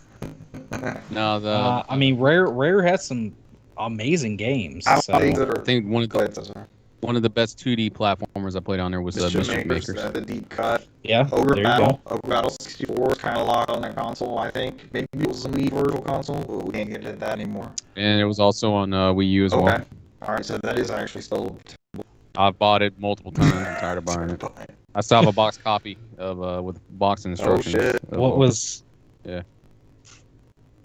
Was it Clay Fighter? Sculptor's Cut, the blockbuster ones. Yeah. Yeah. But again, I have all these on a flash card that I can play on original hardware anytime. Yeah. But we're different from other people, so I just the stuff that you got for us. That's not to say we're poo-pooing on everything that this entails. I think it's a good value, especially if you're an Animal Crossing fan. But I'm just not so sure about those games. But again, when Nintendo Switch Online first launched, that's when I dove into wrestling on NES at one point and played like 6 hours of wrestling one time. So you never know what's gonna pop up out of that library when you just fire something up. So, what's your take? What are your thoughts on the increased price value proposition? I don't know, man. Genesis games too. We've only done 64 games. It's to each your own. however you decide you value them. So Do everybody's you feel different. like So you're gonna upgrade as soon as it go live? I don't know. If I decide I get like a wild hair and I just want to fuck around with it instead of having to go through 85 different devices to play one game. Yeah. Or so I mean, it's already on that device. I can take it with me portable. Portable. You got Play, portable operating time. That's a value Yeah. proposition in of itself. 'Cause And I don't have to bring my 3DS with me to play it. You we know, all it's less stuff I got to carry we all with it. paid So 40 bucks for it right off the rip when it came on 3DS. What, 10 years ago? I think like 10 years ago and 2 months ago. It's a retro game now. Ocarina of Time 3D. but it'd be cool for me to. I mean, I wish they put like Hybrid Heaven on there, man. I'm playing me some Hybrid Heaven. I'll play some Win-Back, but I want Hybrid The Heaven. win-back is good. Maybe these are some deep cuts. Maybe we do get that like, where we kind of look at the NES and Super Nintendo library and we see what they're adding. It's like, the 64 might be a more prime example of getting titles like that are not necessarily like at the forefront. It may be a better selection than we would get from N64 Mini. Now, to make the argument that like Bram made previously when they announced all this stuff, is like, you know, the Genesis had numerous amounts of collections before, Right. so I'm trying to think, was there anything on that Genesis side that was unique? I think there was like one game. Bloodlines. Castlevania Bloodlines was like the only thing that isn't on a lot of collections. And I know the three of us have and- that Castlevania collection already on at least Switch and probably PS4, all of us. Yeah. I think I have it on I bought a PC. digital copy on the Xbox when it was like $4. I went ahead and bought it. I bought it on PC. I have it everywhere. Yeah. So Now, that would, I'm trying to think of something like There was shit. something like else. saying, There was That one would've been a game. good hit There was one game. last year maybe, or 2 years ago. Now the line is kind of out there everywhere. It kind of lost that luster, right? And that's not its fault, but when you're looking at that value proposition and where can I play these games or where can I consume this content, it's not there, I don't think. Yeah. It wasn't a big one. Well, I mean, I don't think. Yeah, because There I mean, was something on there that you was. you can get that collection. I mean, you can still get that Castlevania collection on Yeah. Switch. So I mean, And there's no I'm there's no looking. Jim Earl in the Genesis collection too. Yeah, I mean, there's nothing on here that on the Genesis side that was you know outside of you can get in that Genesis collection is also on Switch. So Yeah. I mean, you had I mean, And that's Contra 20 Hardcore- bucks. 20 bucks Con- by itself. The Contra Hard Corps was on the Contra Yeah. collection. So I mean, I can't. I'm looking at it. I mean, Gunstar Heroes is good. I take that back. Strider probably the only one. That's the That- one. Strider. that's the Strider was the one. one we That's the talked one. about. Yeah. I mean, unless I still have my PS1 copy of Strider 2, which came with Strider. The Genesis So 4. yeah. So I mean, unless you got that one, I mean, there's not many ported versions of Strider out there. Kind So of locked on those two consoles, so that is a good example. But outside of the Virtual Console when it came on Wii, so but it never went on the Wii U Virtual Console. So it's been gone for a while. Strider, your value proposition, these are the things you have to weigh. Like, not go to this concept. So I want to fire up. Is this going to be where I think it is? I don't know. And then we got the Sonic coming on there, but then we got a dedicated Sonic collection coming out next year. I mean, I don't know. Yeah. It's. I mean, I think your bread and butter is going to be the 64 one. Out of everything, nothing against the Genesis one. It's cool you got the Genesis one on there. But I think your bread and butter will be the 64 one. I mean, I think Win Back is a big one. Out of all for a those ones very outside of the exclusive audience, though, that's not a headliner. That's not Animal Crossing DLC headliner. That is for us. It's something intriguing, but even that is kind of a niche. Right. I think they would have had a better reception if it was like the Game Boy and Game Boy Color stuff too, because Genesis is just kind of oddball to have in there. I mean, it's cool that it's there, For a loop. but we don't have anything Game Boy Color, and a lot of those games we haven't seen remasters or re-releases. Okay, here we go. I wouldn't be surprised if we get it. I wouldn't be surprised if we get those. I bet if this thing doesn't take off, they'll throw those in there. All right. I'm sure there's I'm stuff going to on push there. off of that on both of y'all's points. If it's not the Genesis, let's say that Genesis was never announced. This was never going to be a thing. We're not going to get the faster 3-button controller or anything. It was Game Boy right off the rip. With this, it was the popular titles. It was Pokemon. It was Zelda. It was Mario. It was Metroid 2. It was the puzzle collections, the Game & Watch puzzle collections that were really cool, the redone ones. So it was Donkey Kong 94, which I lean more towards yes if it was Game Boy versus Genesis. Is that the difference in the position? No.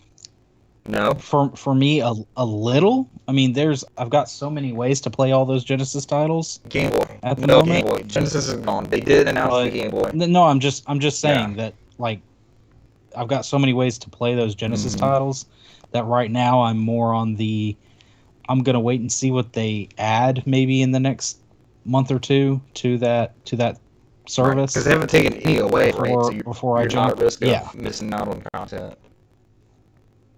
But if it was what we're talking about, in a perfect world, I would be leaning more toward, I just renewed the membership. They're gonna give me a prorated price That's anyway. true. So Mine just went up in September as well. mhm. We'll wait and see. There will be more news coming up, I'm sure. Let's wrap this up. We got 2 more stories. The Xbox Series X mini fridge that was announced, teased, sent to influencers. I think it got full size, right? They got full size. It looked awesome. I think we talked about the mini fridge at one point Yeah, but now it's official. because it was part of some presentation. You're right. They showed it off and then they confirmed afterwards that they were making them. And this is just a confirmation of when they're coming out. This is actually official. Pre-orders are coming open soon. It's going to cost $99, and pre-orders go up October 19th, 2021 this year. Not last year's news, like Grant tried to put in our news feed. After since our locked both of us out of Google Drive, and it is a Target exclusive. So you can get your 12 can. I think it holds 12 ounces. Yes. Might actually be. I'd love to have one of I'm these. actually going for this too. I'll probably get one of these in the game area.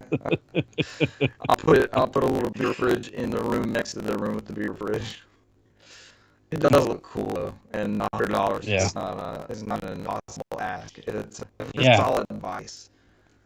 Some of them out there kind of When When they they said That when they thing's said gonna be, 100, I was like, Yeah. that's cheap. I think it's going to be a monster to try to get. I think it's going to be flooded. Probably with all the Yeah. scalpers this year, and it's going to be It's damn going to be bad. impossible. It is going to be bad. You're going to have to Prepare be to at the start right place at seeing the right them. time. Yeah. Relisted for $250. Stupid. Who does that? We're the best industry at sometimes, Everyone. and we're the absolute worst industry at sometimes. Maybe they'll open it to red card people at first, and I'll jump to the top of the line. Snatch up a few. I'll hook y'all up. And that's why they didn't do it through Best Buy, because they didn't put it behind that $200 paywall. Oh, God. 200 Okay, so what Cesar is referring to is the fact that $200 refrigerator paywall. Best $200 Buy, to get a $100 refrigerator.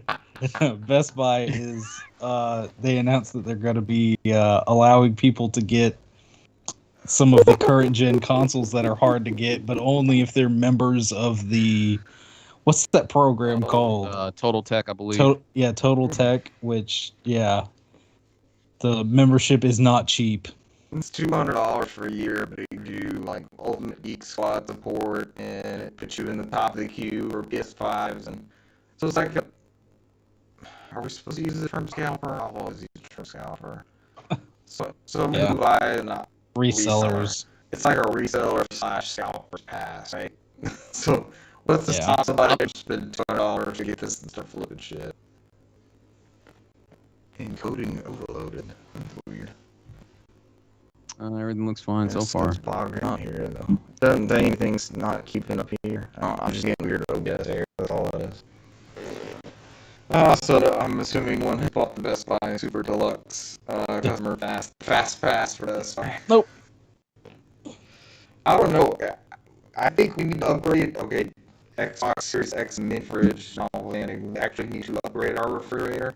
So if it includes like Holloway or some sort of feature that overrides the $200, I might jump.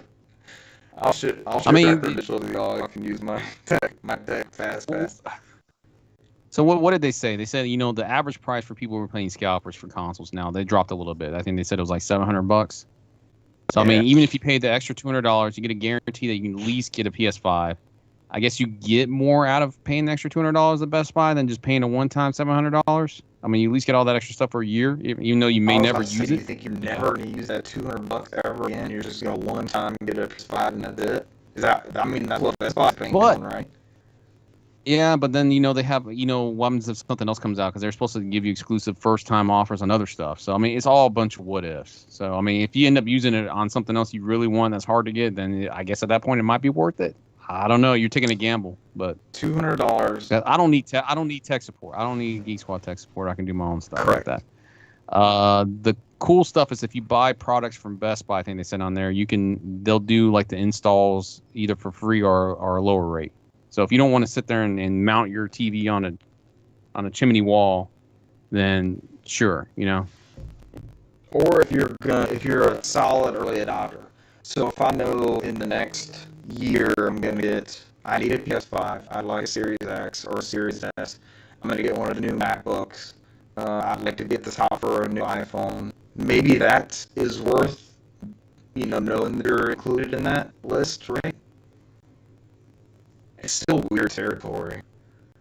Back in my day, we used to go camp outside the store we wanted to get the item from. We played BSP ad hoc. Gosh, Uh, I remember sitting outside of GameStops or, Toys R Us to get certain amiibos or games or what's the whatever. last thing you waited outside for and received? Or pre-ordered. I guess it'll do or pre-ordered. I think it was some kind of amiibo for real Amiibo, when they were big.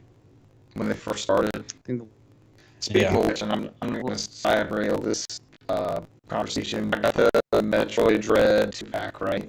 And they still advertise 3DS compatibility on the back. I'm like, really? When are we going to let this little graphic go? Maybe some people are using it for 3DS. maybe. Sorry, what you was on the line for? I think the last thing was with you, GameStop, and Jonesboro Road, and it was the Destiny. Yeah. We did do I remember because I had to go to work the next day, and I was tired. And you guys took the night off. the So. Destiny launch. Day off. Yes, we did. We did Because Battlefront I too. remember you made a comment, and you were like, "All right, I got to go pee over here. Keep a lookout for somebody." And then somebody drove down that aisle anyways, and I was like, I publicly urinated. I'll admit to that. 'Cause, we're past the realm of responsibility or whatever the term is. Liability. I remember doing Gears of War 3. I got that at midnight. That was a fun one. There was a bunch of people out there. Friend of the show, Charles, got the Gears of War 3 console and all the extra stuff that came with that. And the Switch. That's where I met friend of the show, McLeod. Helped us launch the podcast. He was first in line to pre-order the Switch, and I was number 2. And I infamously have a picture of him as I took it, walking up to the store like, some fucker beat me. Who is this guy? And just got talking with him in line.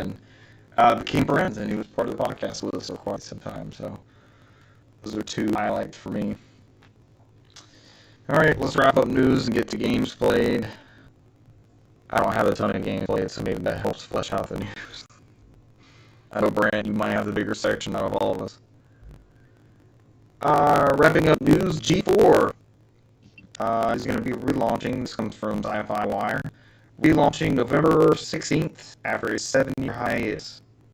That seems weird. It's only been gone 7 years. 7 years is That a long seems time. like longer. Yeah, I 7 guess year so. For G4.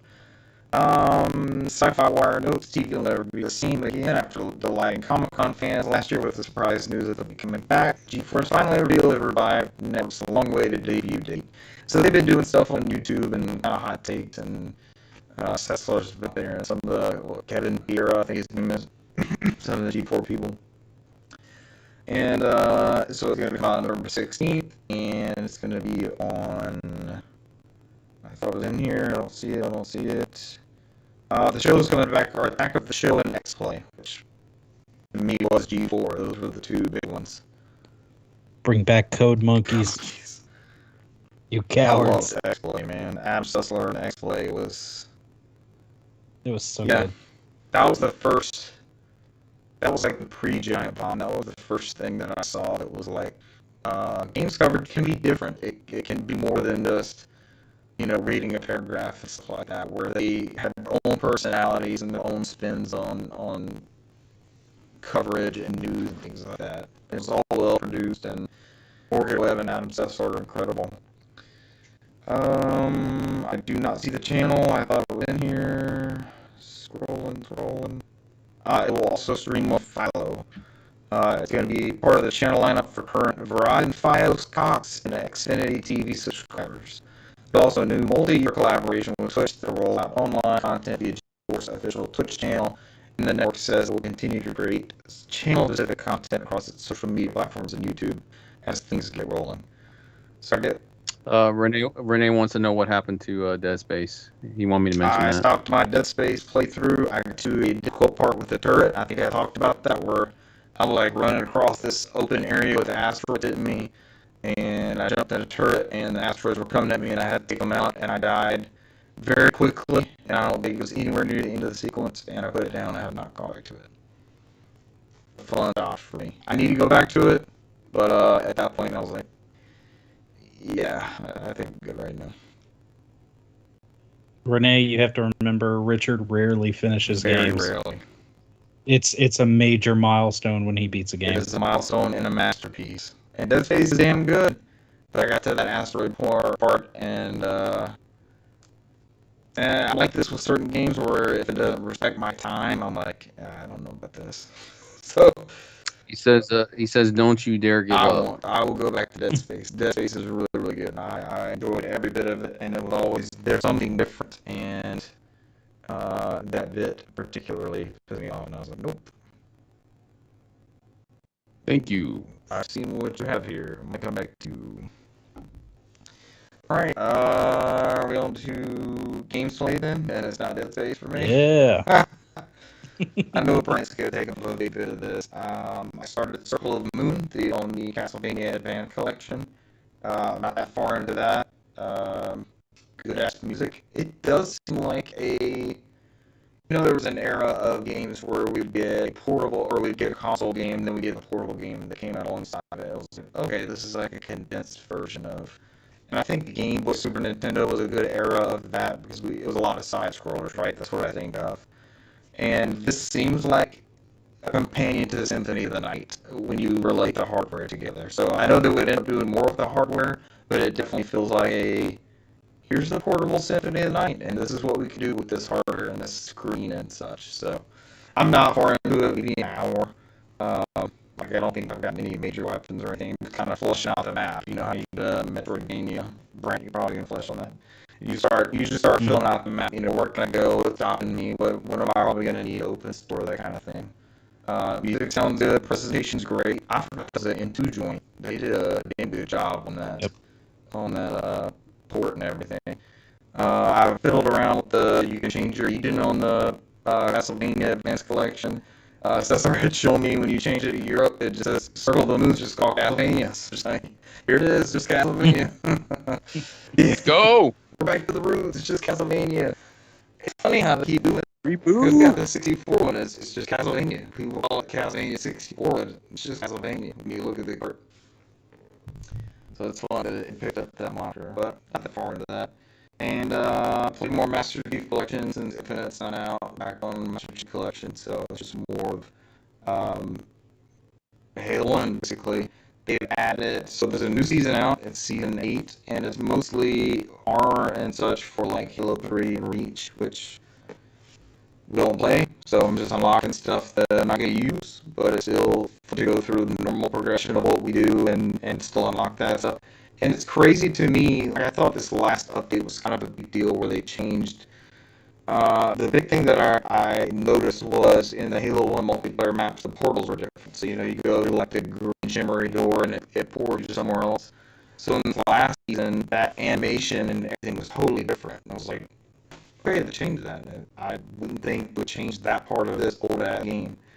So in this one, your flamethrower, new season, the flamethrower has like a dial on it. So when you're cranking flames out of that flamethrower, it'll actually show you how much flame you have left in that tank instead of having to look over the side. So they're just, it's like random stuff that they add that they're improving on this game that came out. I think it was ported to PC in like 2002, 2003. So they're just still, even though it's just a season update and they could just be adding cosmetics and things like that, it's like all new stuff that's in the game. It's bizarre. The health meter, the health bar at the top, the famous Halo, you know, you got your shield that winds down and then you start losing health. Now, instead of it being like a flat graph, it actually has a shadow around it. So it's a little bit easier to see up in the top corner. And I guess I play so much as these updates that I notice, like these small cosmetic things, but it's just odd that, you know, you would think they would update it and it would just be, or update to get you to, you know, spend more time in it to upgrade these things, and it's like actual improvements to the game, so. Still got booted from a game and got a ban when I didn't even quit. And I got booted and I'm trying to log back into a game now. It says I have to wait like 5 minutes, and so that's still aggravating. It makes me a little nervous for Infinite. Guys, random ban in Infinite. I think Brant was the main. I won't say offender, but All three of us got a Yeah. ban at one point in time. yeah, so I see that, and I wish there was almost wish there was a review button, like, you know, if whatever you did to the ban, if you could say, you know, you could launch back in and say you're banned for dropping a match until 5:30 p.m. If you could say it was an error and submit that and let, you know, somebody review it or something, whatever trips to cause that ban, if they can look at it and see what happened to you at that time. You know, I obviously didn't pull my menu. I didn't hit quit. I was winning. I wasn't losing. Why would I quit the match? You know, just something that they could put together to stop you from getting that ban hammer. It can really, you know, and this specifically was in a lunch break. So you're about an hour, and all of a sudden, I got kicked from a game that I can't finish. And my friend, who has committed to this one specific hour that I had in the middle of the day with me, he's got to finish a match without me. And then when he's done, I've got 5 minutes left. I can't. You know, we're just sitting there looking at the clock with each other. So I hope they, whatever that is. I don't know if that's netcode. I don't know what that is. I'm not a genius. I'm not a 343 Industries person. But whatever that is, I would love. That's my biggest complaint with Halo, old and new apparently.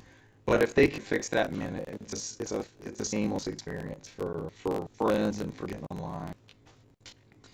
But those are my games, and I did not fire up the dreaded Metroid. You didn't play through the Halo 2. I was curious what you thought the changes were I like. did not favor Halo 2 either. Just Halo. Are you talking about what Halo are you thinking of? With the Season 8 update, the Halo 2 changes. I've not touched those. Did they change anything major? It changed everything. It's a completely looking different Seriously? game. Yeah, they. I was reading an article about it. Apparently, the original Halo 2 port on the Master Chief Collection was based off the Vista coding, and the coloring was wrong for the original console. Really? And they went back and redid everything. It looks completely different. Campaign and multiplayer? Yeah. Really? Yeah, you see better. See better shadows, clouds. Somebody did it on YouTube where they showed the differences, and it's Halo 2 looks completely different. Interesting. I did see in the patch notes that's the feature part. I've never heard of that, so I'm going to check that out. In the patch notes, they said that there's now custom browser for mesh type. So if we don't want to do Fiesta or something like that, we can just do muskets. And apparently we can just queue those up in a custom games browser, which they've been teasing for quite some time. So, damn, I'm excited now. All right, y'all finish the podcast. I'm gonna check Halo 2 and see what these improvements are. I've been playing this game Do it, forever. I man. want to see what it looks like now. I don't know, man. I didn't do much. It's a little weak for me. I think I ended up watching 78 episodes of Fate Stay Night and then 3 movies. Jesus. But outside outside of watching that, it was probably the 2 hours I played in Far Cry 6. You started Far Cry with hopes I would get on and I fell asleep. And then I finally got to the part where I unlocked co-op, and it's not easy because you were like telling me like, oh, it's like the first couple missions is like a good hour, 2 hours in. Yeah, it's not. I was like, I went and got through it, and then I stopped after that because it took me 2 hours. All right. And it was that whole bullshit. Like, all right, this is how you play a Far Cry game, where you go through and you see colorful things, you go this way, and it tells you to go up here, and you press. This is how you crouch, and this is how you get a weapon. And, I mean, it's that whole hand holding stuff, and then it sets up the story, and the story's like, okay, you work with these guerrillas that are on this island that's very similar to Cuba, and you got to go get this guy to join our team, and the main character doesn't want any part of this. He's trying to escape to the United States, and he's like, I'm just trying to get off the island. And he before he escaped, like the dictator, he stops them. So it's like, he couldn't get out. So it's like he's just trying to make his way off the island. So I mean, then you have to go save this guy who's, I guess, like the looks a lot like Mickey Rourke. It's very specific. It's my best description, and even with the hat and everything on there, and he has a pet alligator, and it's like it's like any other Far Cry game. It's just wild, and it has. I mean, it's got good gameplay, and I think this one they seem to beef up the AI because This one's a little bit more difficult for me. The villains on there they're not as dumb as they used to be. So it's not. Before I can kind of like just cover and shoot. They'll get you, man. It's like, and I'm sitting there, I'm getting whittled down, that forces me to keep moving and and covering. I just can't sit there and just I just take cover and just pop shot them until they all died. So that's not there anymore. But it's good for up to the 2 hours you got to, even with hand holding. Yeah, so I mean, it's Far Cry. Yeah. I mean, I don't think they. It's Far Cry. It's a Far Cry game. It's like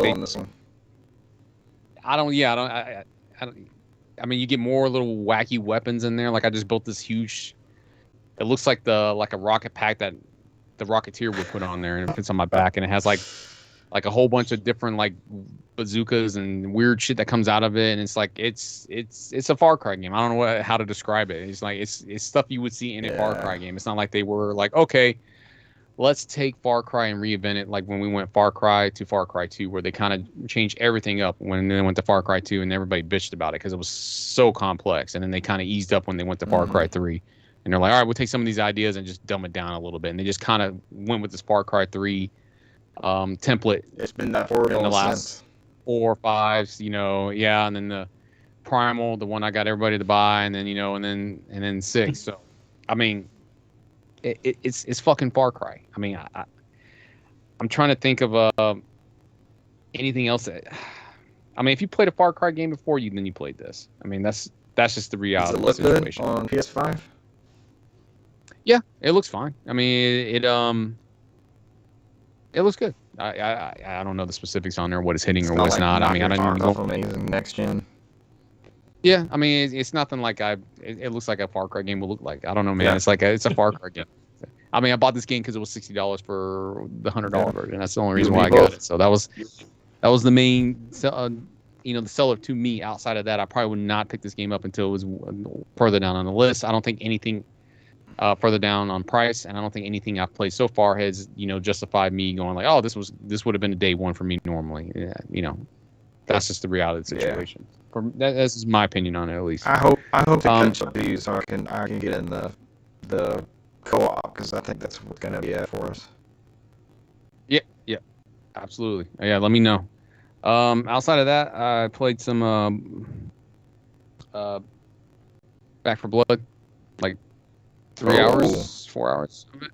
So, jumped online with some randos for a couple of the. I don't think I've got out of campaign 1. I think the first time I jumped in, I did on crossplay, and I think I played with somebody else who was on Xbox, and then somebody on PC, and then somebody on PS4, on PlayStation at least. Interesting. The mixture was I'm not a big fan of the crossplay one because it was all over the place, and then even then people weren't using mics. Yeah. So after that, I went in there and turned off crossplay. Yeah. I turned on the ability to only join teams with people with mics. That's a good option. And then I've jumped into a couple games, and my favorite one was I jumped into one where they claimed I was a bot, and then the guy didn't have a mic on there, and he was like, "Man, you suck." He's like, "You suck worse than the bot," and I'm like, "What?" I told him, I was like, "I can see that. That's pretty funny." He's like, "Oh, my bad, man." He's like, "I'm sorry, dude." I was like, "No, it's fine." Settings. I think it's funny. Turn off yeah. mics. Crossplay No, enabled. I don't care. I was laughing the whole time. But I mean, it's Left 4 Dead. It's pretty funny, Damn, man. I It's had like that downloaded. we're just Hit me up on that one. We should jump on that one. it's good, man. It's like and even playing with random people, man. It's just when we try to be serious about shit, and then like somebody always gets taken by one of those fucking spider ones, and it's like up there, you know, they're like this on the wall, and we're like trying to run and get them, and then it's like the fucking thrower comes out there. There's one that looks like a Demogorgon. They call it, like, the Demogorgon's here, and he's like, all he does is pick him up and eats him. He's like, he's taking my body away. Come save me. And I'm over here and I'm shooting him in the back with the shotgun as he's trying to dig him away. And I'm like, holy shit. And then he finally explodes. He's like, thank God. He's like, the fucker ate me, man. I was like, I can't believe I couldn't do anything. He's like digging in the ground trying to get away. So I'm dying laughing with random people. I figured it'd be even more fun when we play with friends. Yeah. But it's pretty good, man. I've heard it's pretty hard. It is difficult, man. Oh God, it's difficult, man. Oh God, it is difficult because there's certain bits on there where you're just getting zombie flood. You know, like they're just flood you, man. It's bad. And I'm sitting over here, I'm dying, and somebody else is next to me. We're just unloading, trying to survive. It's Wow. So what I heard is that basically as you play through the campaign, you pick up cards, Yes. basically, and you collect them, and then when you start a campaign, you can basically build a deck and have these cards, and they may give you like a health boost or, you know, extra ammunition or something, but also technically the game plays cards against you. So I know that somebody was talking about there's like hindrance cards where it put like this thick ass fog all over the map, and it sucked because they were like trying to walk through and they couldn't see like 10 feet in front of them, and they were just getting hordes of zombies and just all sorts of crazy stuff. So when you start it up, you get a starter deck, and I think it gives you like 5 cards in there, and you can go through, and I think you can max it out to 20. And it's like you said, everyone has different attributes. So I'll sit there and do like plus 10 defense, plus 10 defense, plus 10 defense. You can do plus 10% on your reload speed, and you know, plus 1 in healing. You know, you can heal 1 more time. Outside of that, I mean, there's stuff on there that kind of gives you an edge in the game to kind of help balance it out. Whatever the game director is, what they quoted from like Left 4 Dead, there's still a game director on this one who kind of just balances how the hordes move out depending on how easy your difficulty is. So, and to answer your question, there was I think before some campaigns they'll load up and they'll give me a choice. So like it'll give me a counter card, like you said, where either it will make, I got the fog one before, and then there was one that there was a speed run one. So if you can complete that campaign in under 10 minutes, they'll like double your credits, and credits is what you use to purchase additional cards to beef up your characters, and then you can buy cards in a certain set, and then as you unlock the first initial set, then they'll give you 3 more, and then there's different values for different cards on there. There's also has that PUBG aspect in there where you can choose different scopes for your weapons, and they'll give you a different percentage. You'll look at it and they'll tell you, all right, this one gives you greater distance, and so everybody's kind of looking for that on there as well. They also give you different percentages of up and down on depending on the weapons you get. So it's a lot more detailed than Left 4 Dead. It gives you a lot more variety. I mean, More customization. the Left 4 Dead, the Left 4 Dead aspect's still there. I mean, it's good fun, man, just going through it. Oh my God, man, they had me rolling with the fucking Demogorgon, man. I just go. It looks like it's not a Demogorgon, but that's what they call it, and I was dying laughing because it's like we were just trying to go into the house normally, and just the fucker just came out the door and just grabbed the dude and ate him. He's like, he's eating me. He just freaking ate me. And it was like we're just sitting there all unloading shotgun blasts into his back as he's trying to dig away because he was going to take his body away with him. Somebody was just tossing grenades. It was funny, man. Oh God, that game is fucking good, man. It's good. I think I was on there for like 3 hours and didn't even notice it. And I was playing with I got some bad people I played with, and then I got some good people I played with it. So it's pretty good. I've never got past the first campaign though. I still haven't got past it yet because I mean it gives you one It gives you this game is huge, man. It's got like what 12 parts for the first campaign or something. Yeah, like and then the second campaign's got like 10, the third campaign's got like 8, and then I think the last one only has like 3. So, but it's what you were saying with the continues though. So if you die, you get one continue. That's what I had on there. So if everybody dies, we get one continue. And then after you use up your one continue, then you have to start off from scratch. It kills the room. You got to go back in there and do it again. So, but it's pretty good, man. I just sucks when I was in there, and it'd be fun for all of us to play because then I can set up my character before then. Because like if you jump in any random match, the rando, 9 times out of 10 the match has already started. I got to take over a bot. And so I'm sitting here like loading up with somebody who has a machete and a Uzi, and I'm like, oh god, I suck. I was like, I don't need. That's like the worst weapons you have. Right off the rip.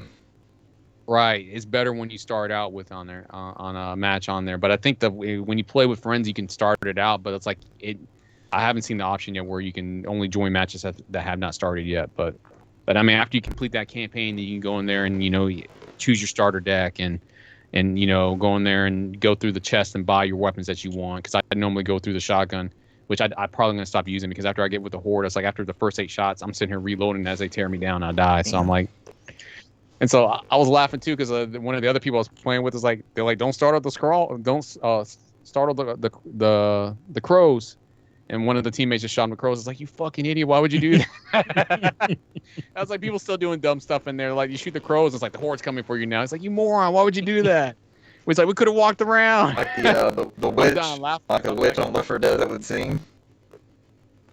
There's something that's similar to the witch in there. There's so many different variants in there, man. It's like there's one like some looks like a tyrant with a huge arm that just goes in there and picks you up and throws you. There's one that's like that jumps out the wall and grabs you. There's one that uses the tongue to pick you up like the liquor. There's so many. That's there's awesome. Like a bloater that explodes on you. There's so many different variants in there. There's like a huge tank one where you have to hit like 3 different areas. I'm sitting there shooting at it and it just jumps on me out of nowhere from halfway across the map and kills me. I'm like, what the fuck? I'm like, it's a hard game though, man. It's hard. That was the complaint I had with a lot of people that played on my team. Is everybody's like, this game is so fucking hard, man. It's like it's unfair, and we're playing on easy.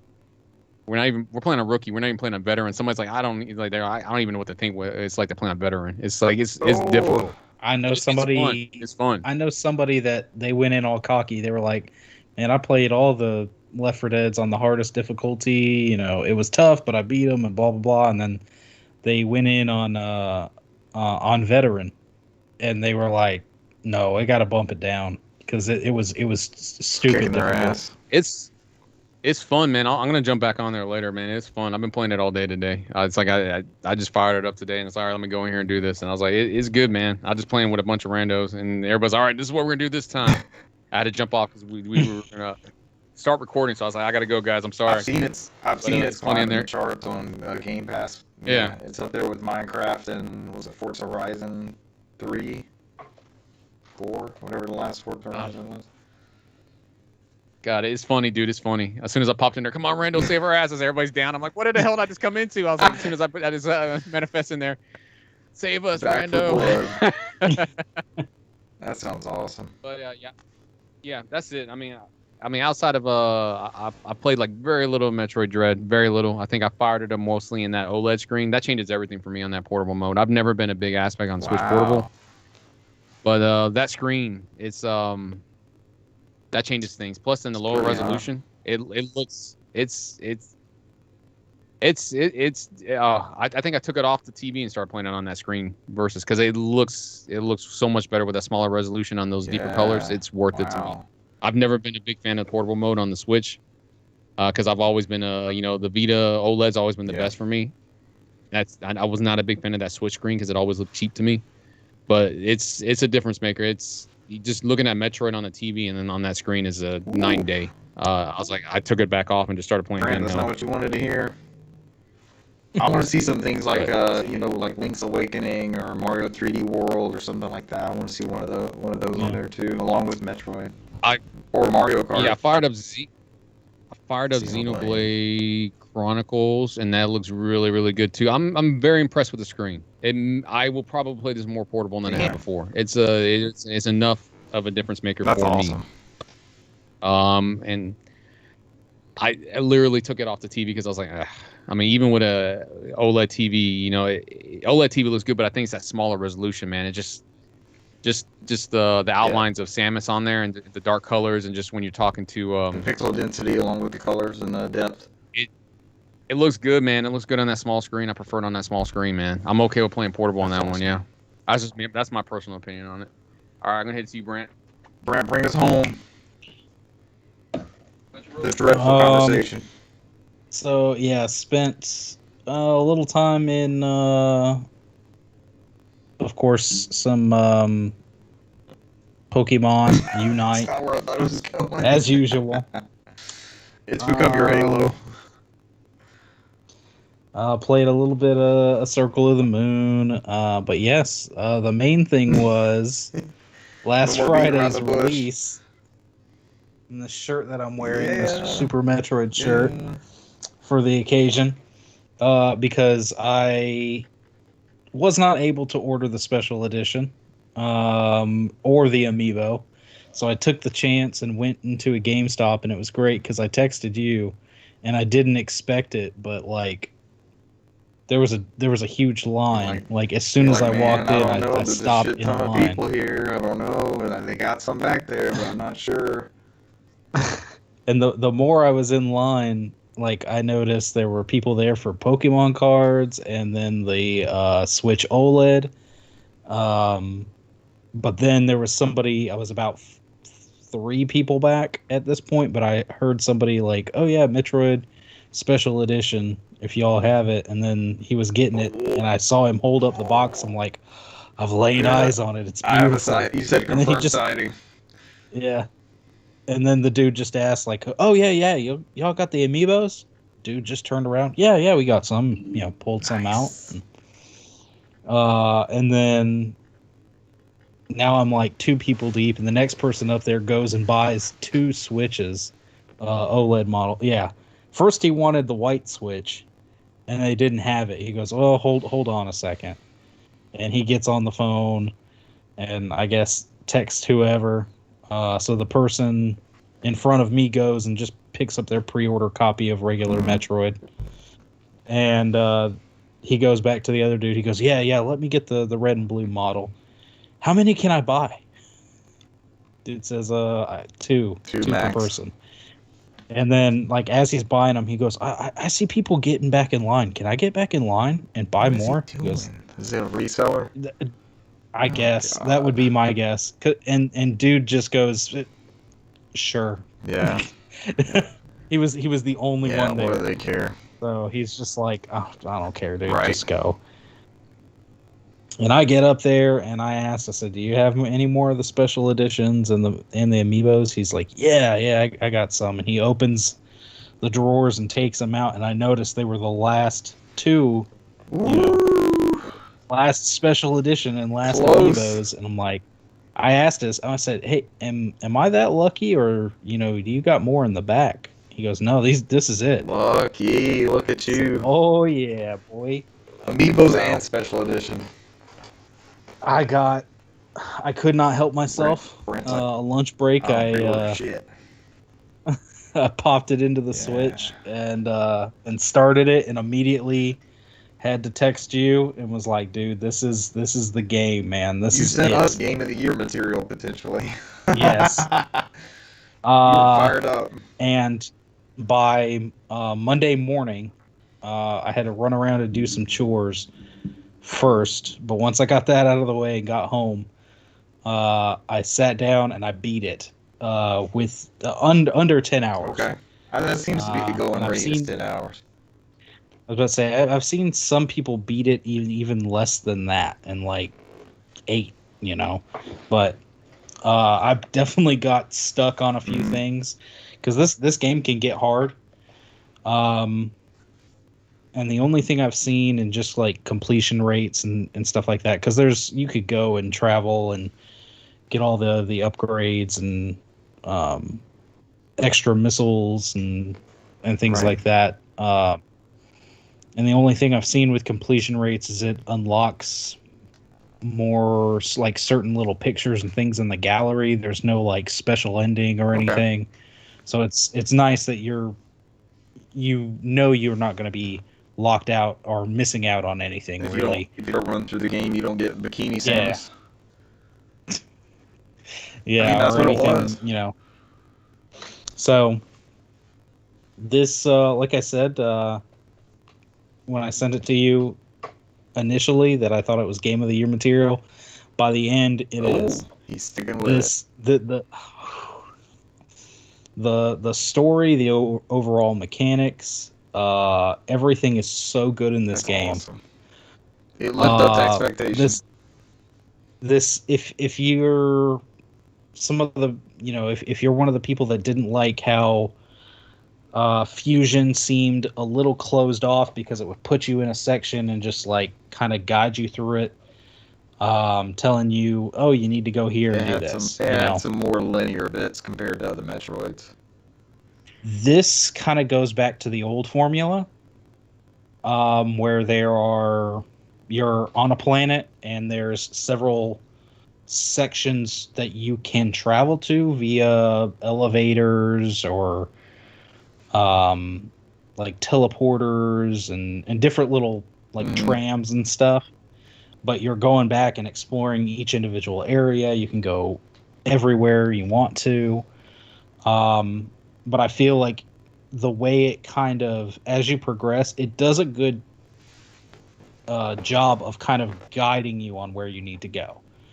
So as you do something over here, take down this boss, you'll come out, do this, and kind of come into a cutscene, and where it kind of puts you and faces you, you're like, okay, well, I kind of need to go this way, and you keep going and start looking around for your next area, and you're gonna progress this way, and then I found another thing now, or I just found this teleporter, it's gonna take me to a new area.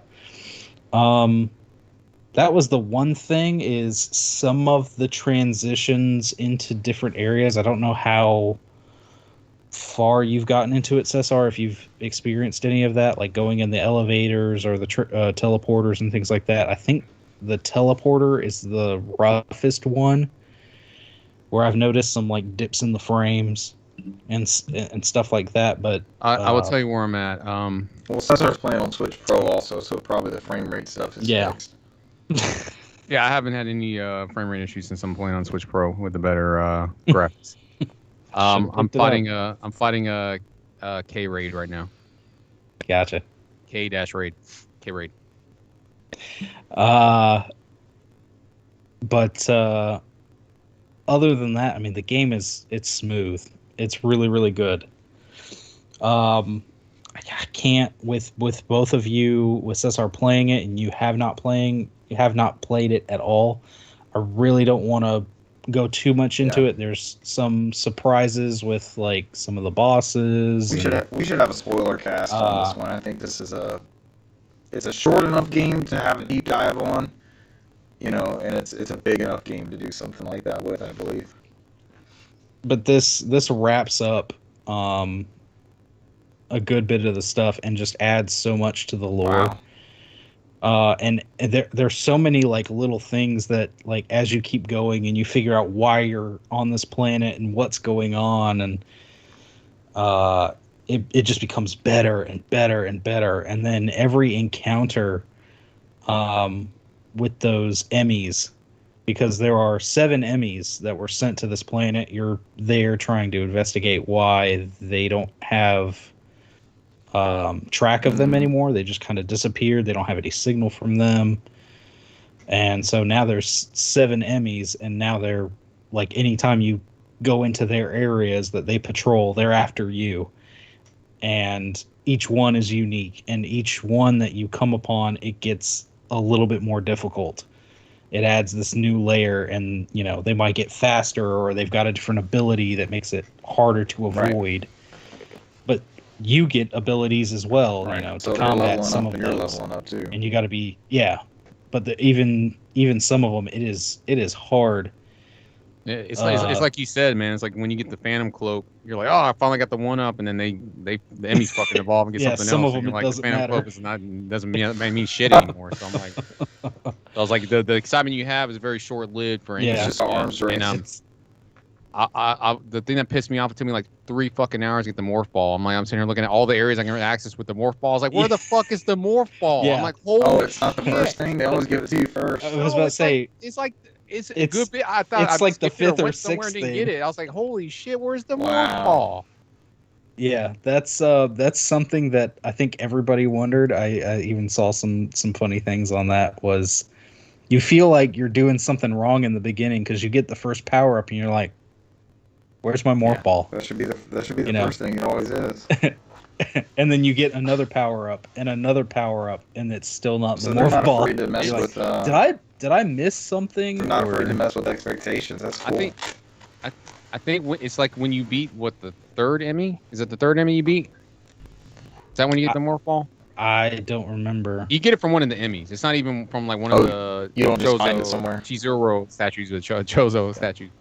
You get it from the enemy after you. I think the third Emmy, the green one. I think after you beat that one, and that's like after like a boss battle and then like 3 mini boss battles. I mean, there's so many areas you go through. Like the energy tank's right there. All it needs is a morph ball, so I can get up the next level energy tank, and I don't have a fucking morph ball. It just taunts me just standing there. It's like, hey, you can't get me yet. I was like, I finally got the morph ball and I had to go all the way back to get the fucking energy tank. But, Yeah. So, but yeah, the morph ball, that thing pissed me off. I thought I was doing the game wrong. I was like, damn, I don't have the morph ball. I see so many areas you can get access to the morph ball, and I was like, I don't have the fucking morph ball.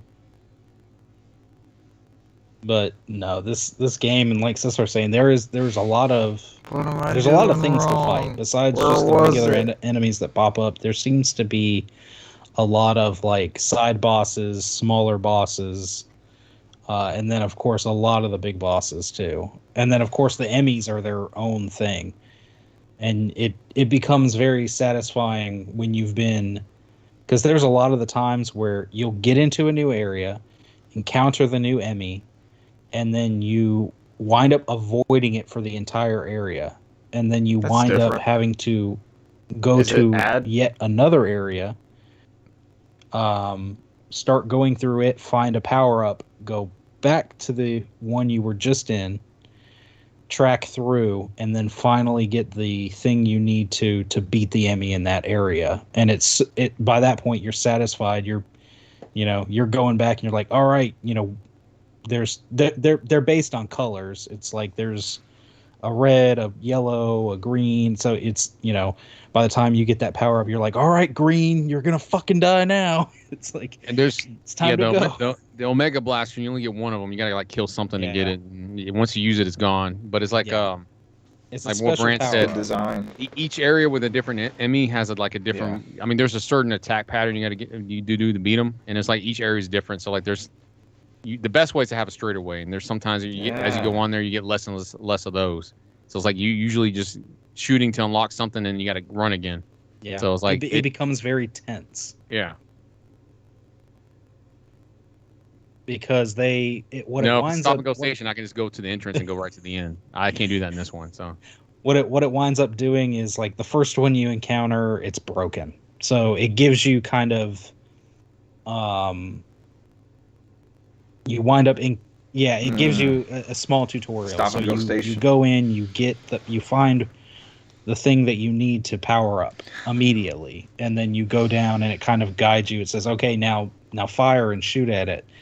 And then the next one you encounter is fully functional, and they have like this faceplate, a tutorial, and then they have like this bright red light on their face, but it's covered by this faceplate. So the next time that you fight them, you don't just power up and shoot the laser at the face. You have to fire constantly at the faceplate while it's coming at you, and it's like crawling at you, and you're shooting and you're shooting and you're shooting, and you have to watch this faceplate heat up, like you're heating up metal, and then it finally bursts.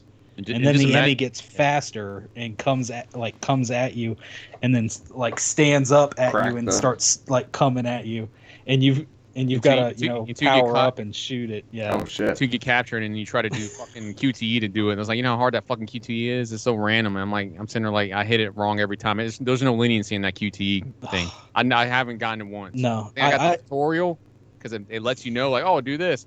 Ever since then, I can never break out of their control. They grab me, I'm dead. I see the game over screen. That is one thing. They kept the you get two chances. Yeah, they kept the counter from Samus Returns remake. It is definitely harder to get on some of the enemies this go around, and really I got good. Me personally, I've had easier time on the You're Switch supposed to be one able than to I have counter on the 3DS one, Mhm. on the parrying system. See, yeah, I got good at timing it on that 3DS one. On this one, it took me a second, but I got it.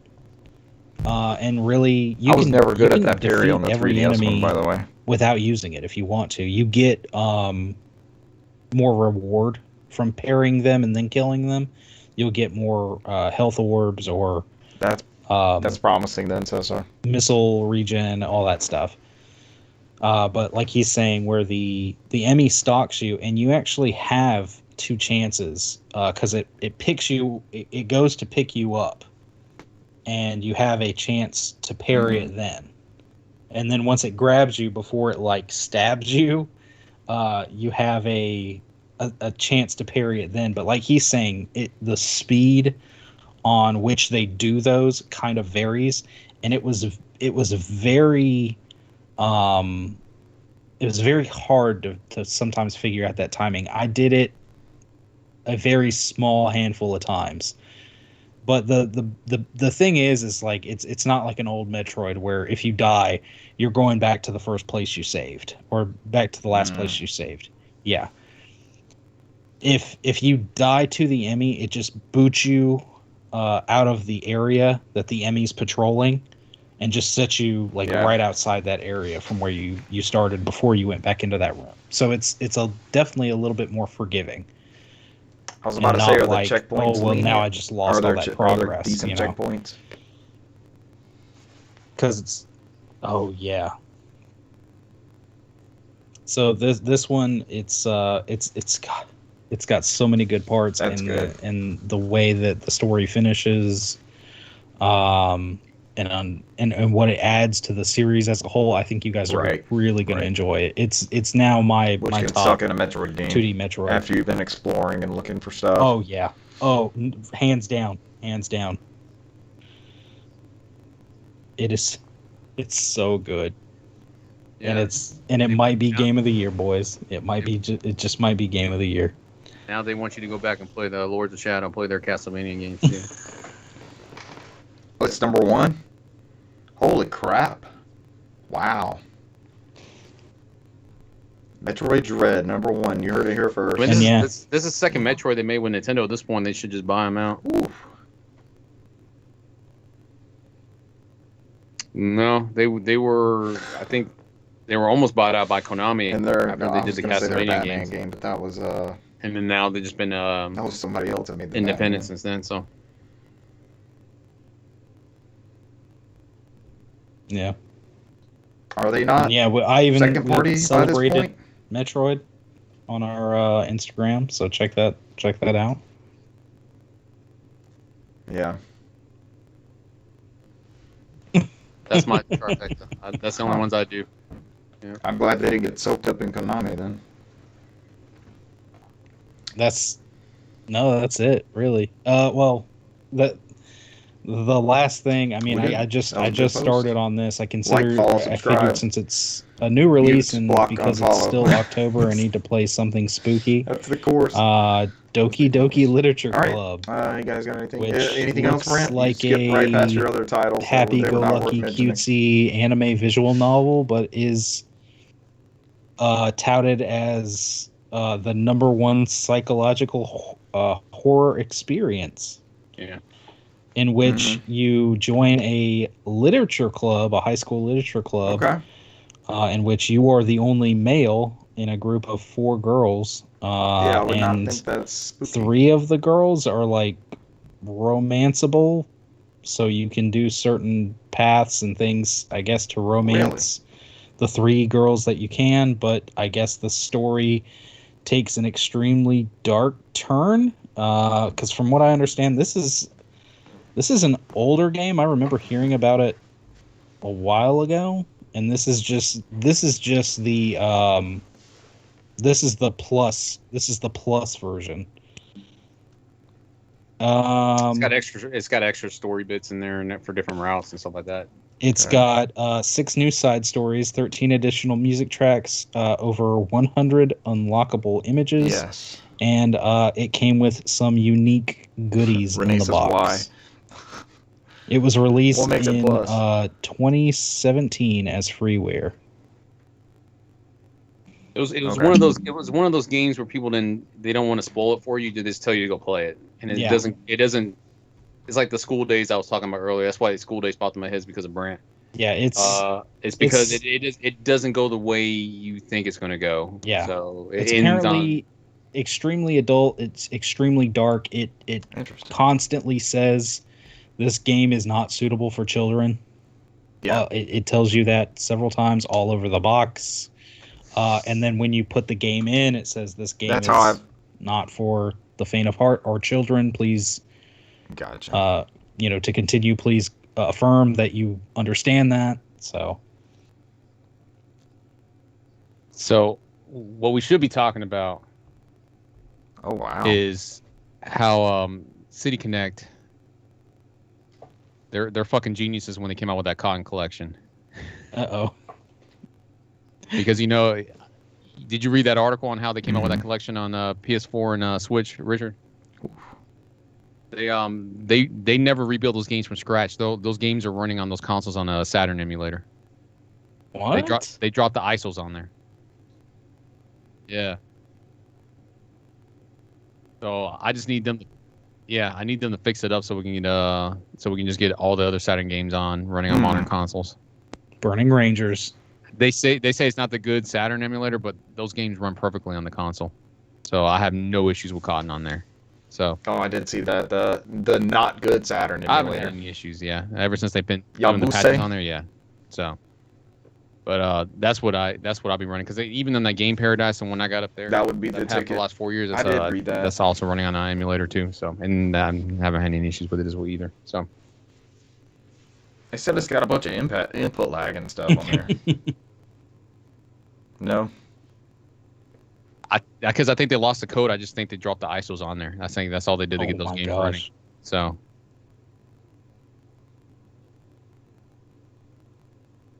Well, because the original that's the copyright big owner news of is that they game, got the that Saturn company emulator changed up and hands. running. They sold each That's other what to so those are bunch of based different people. off of. So it's like they're like a small company. That's the most interesting part. So they're doing little shady shit like that. So.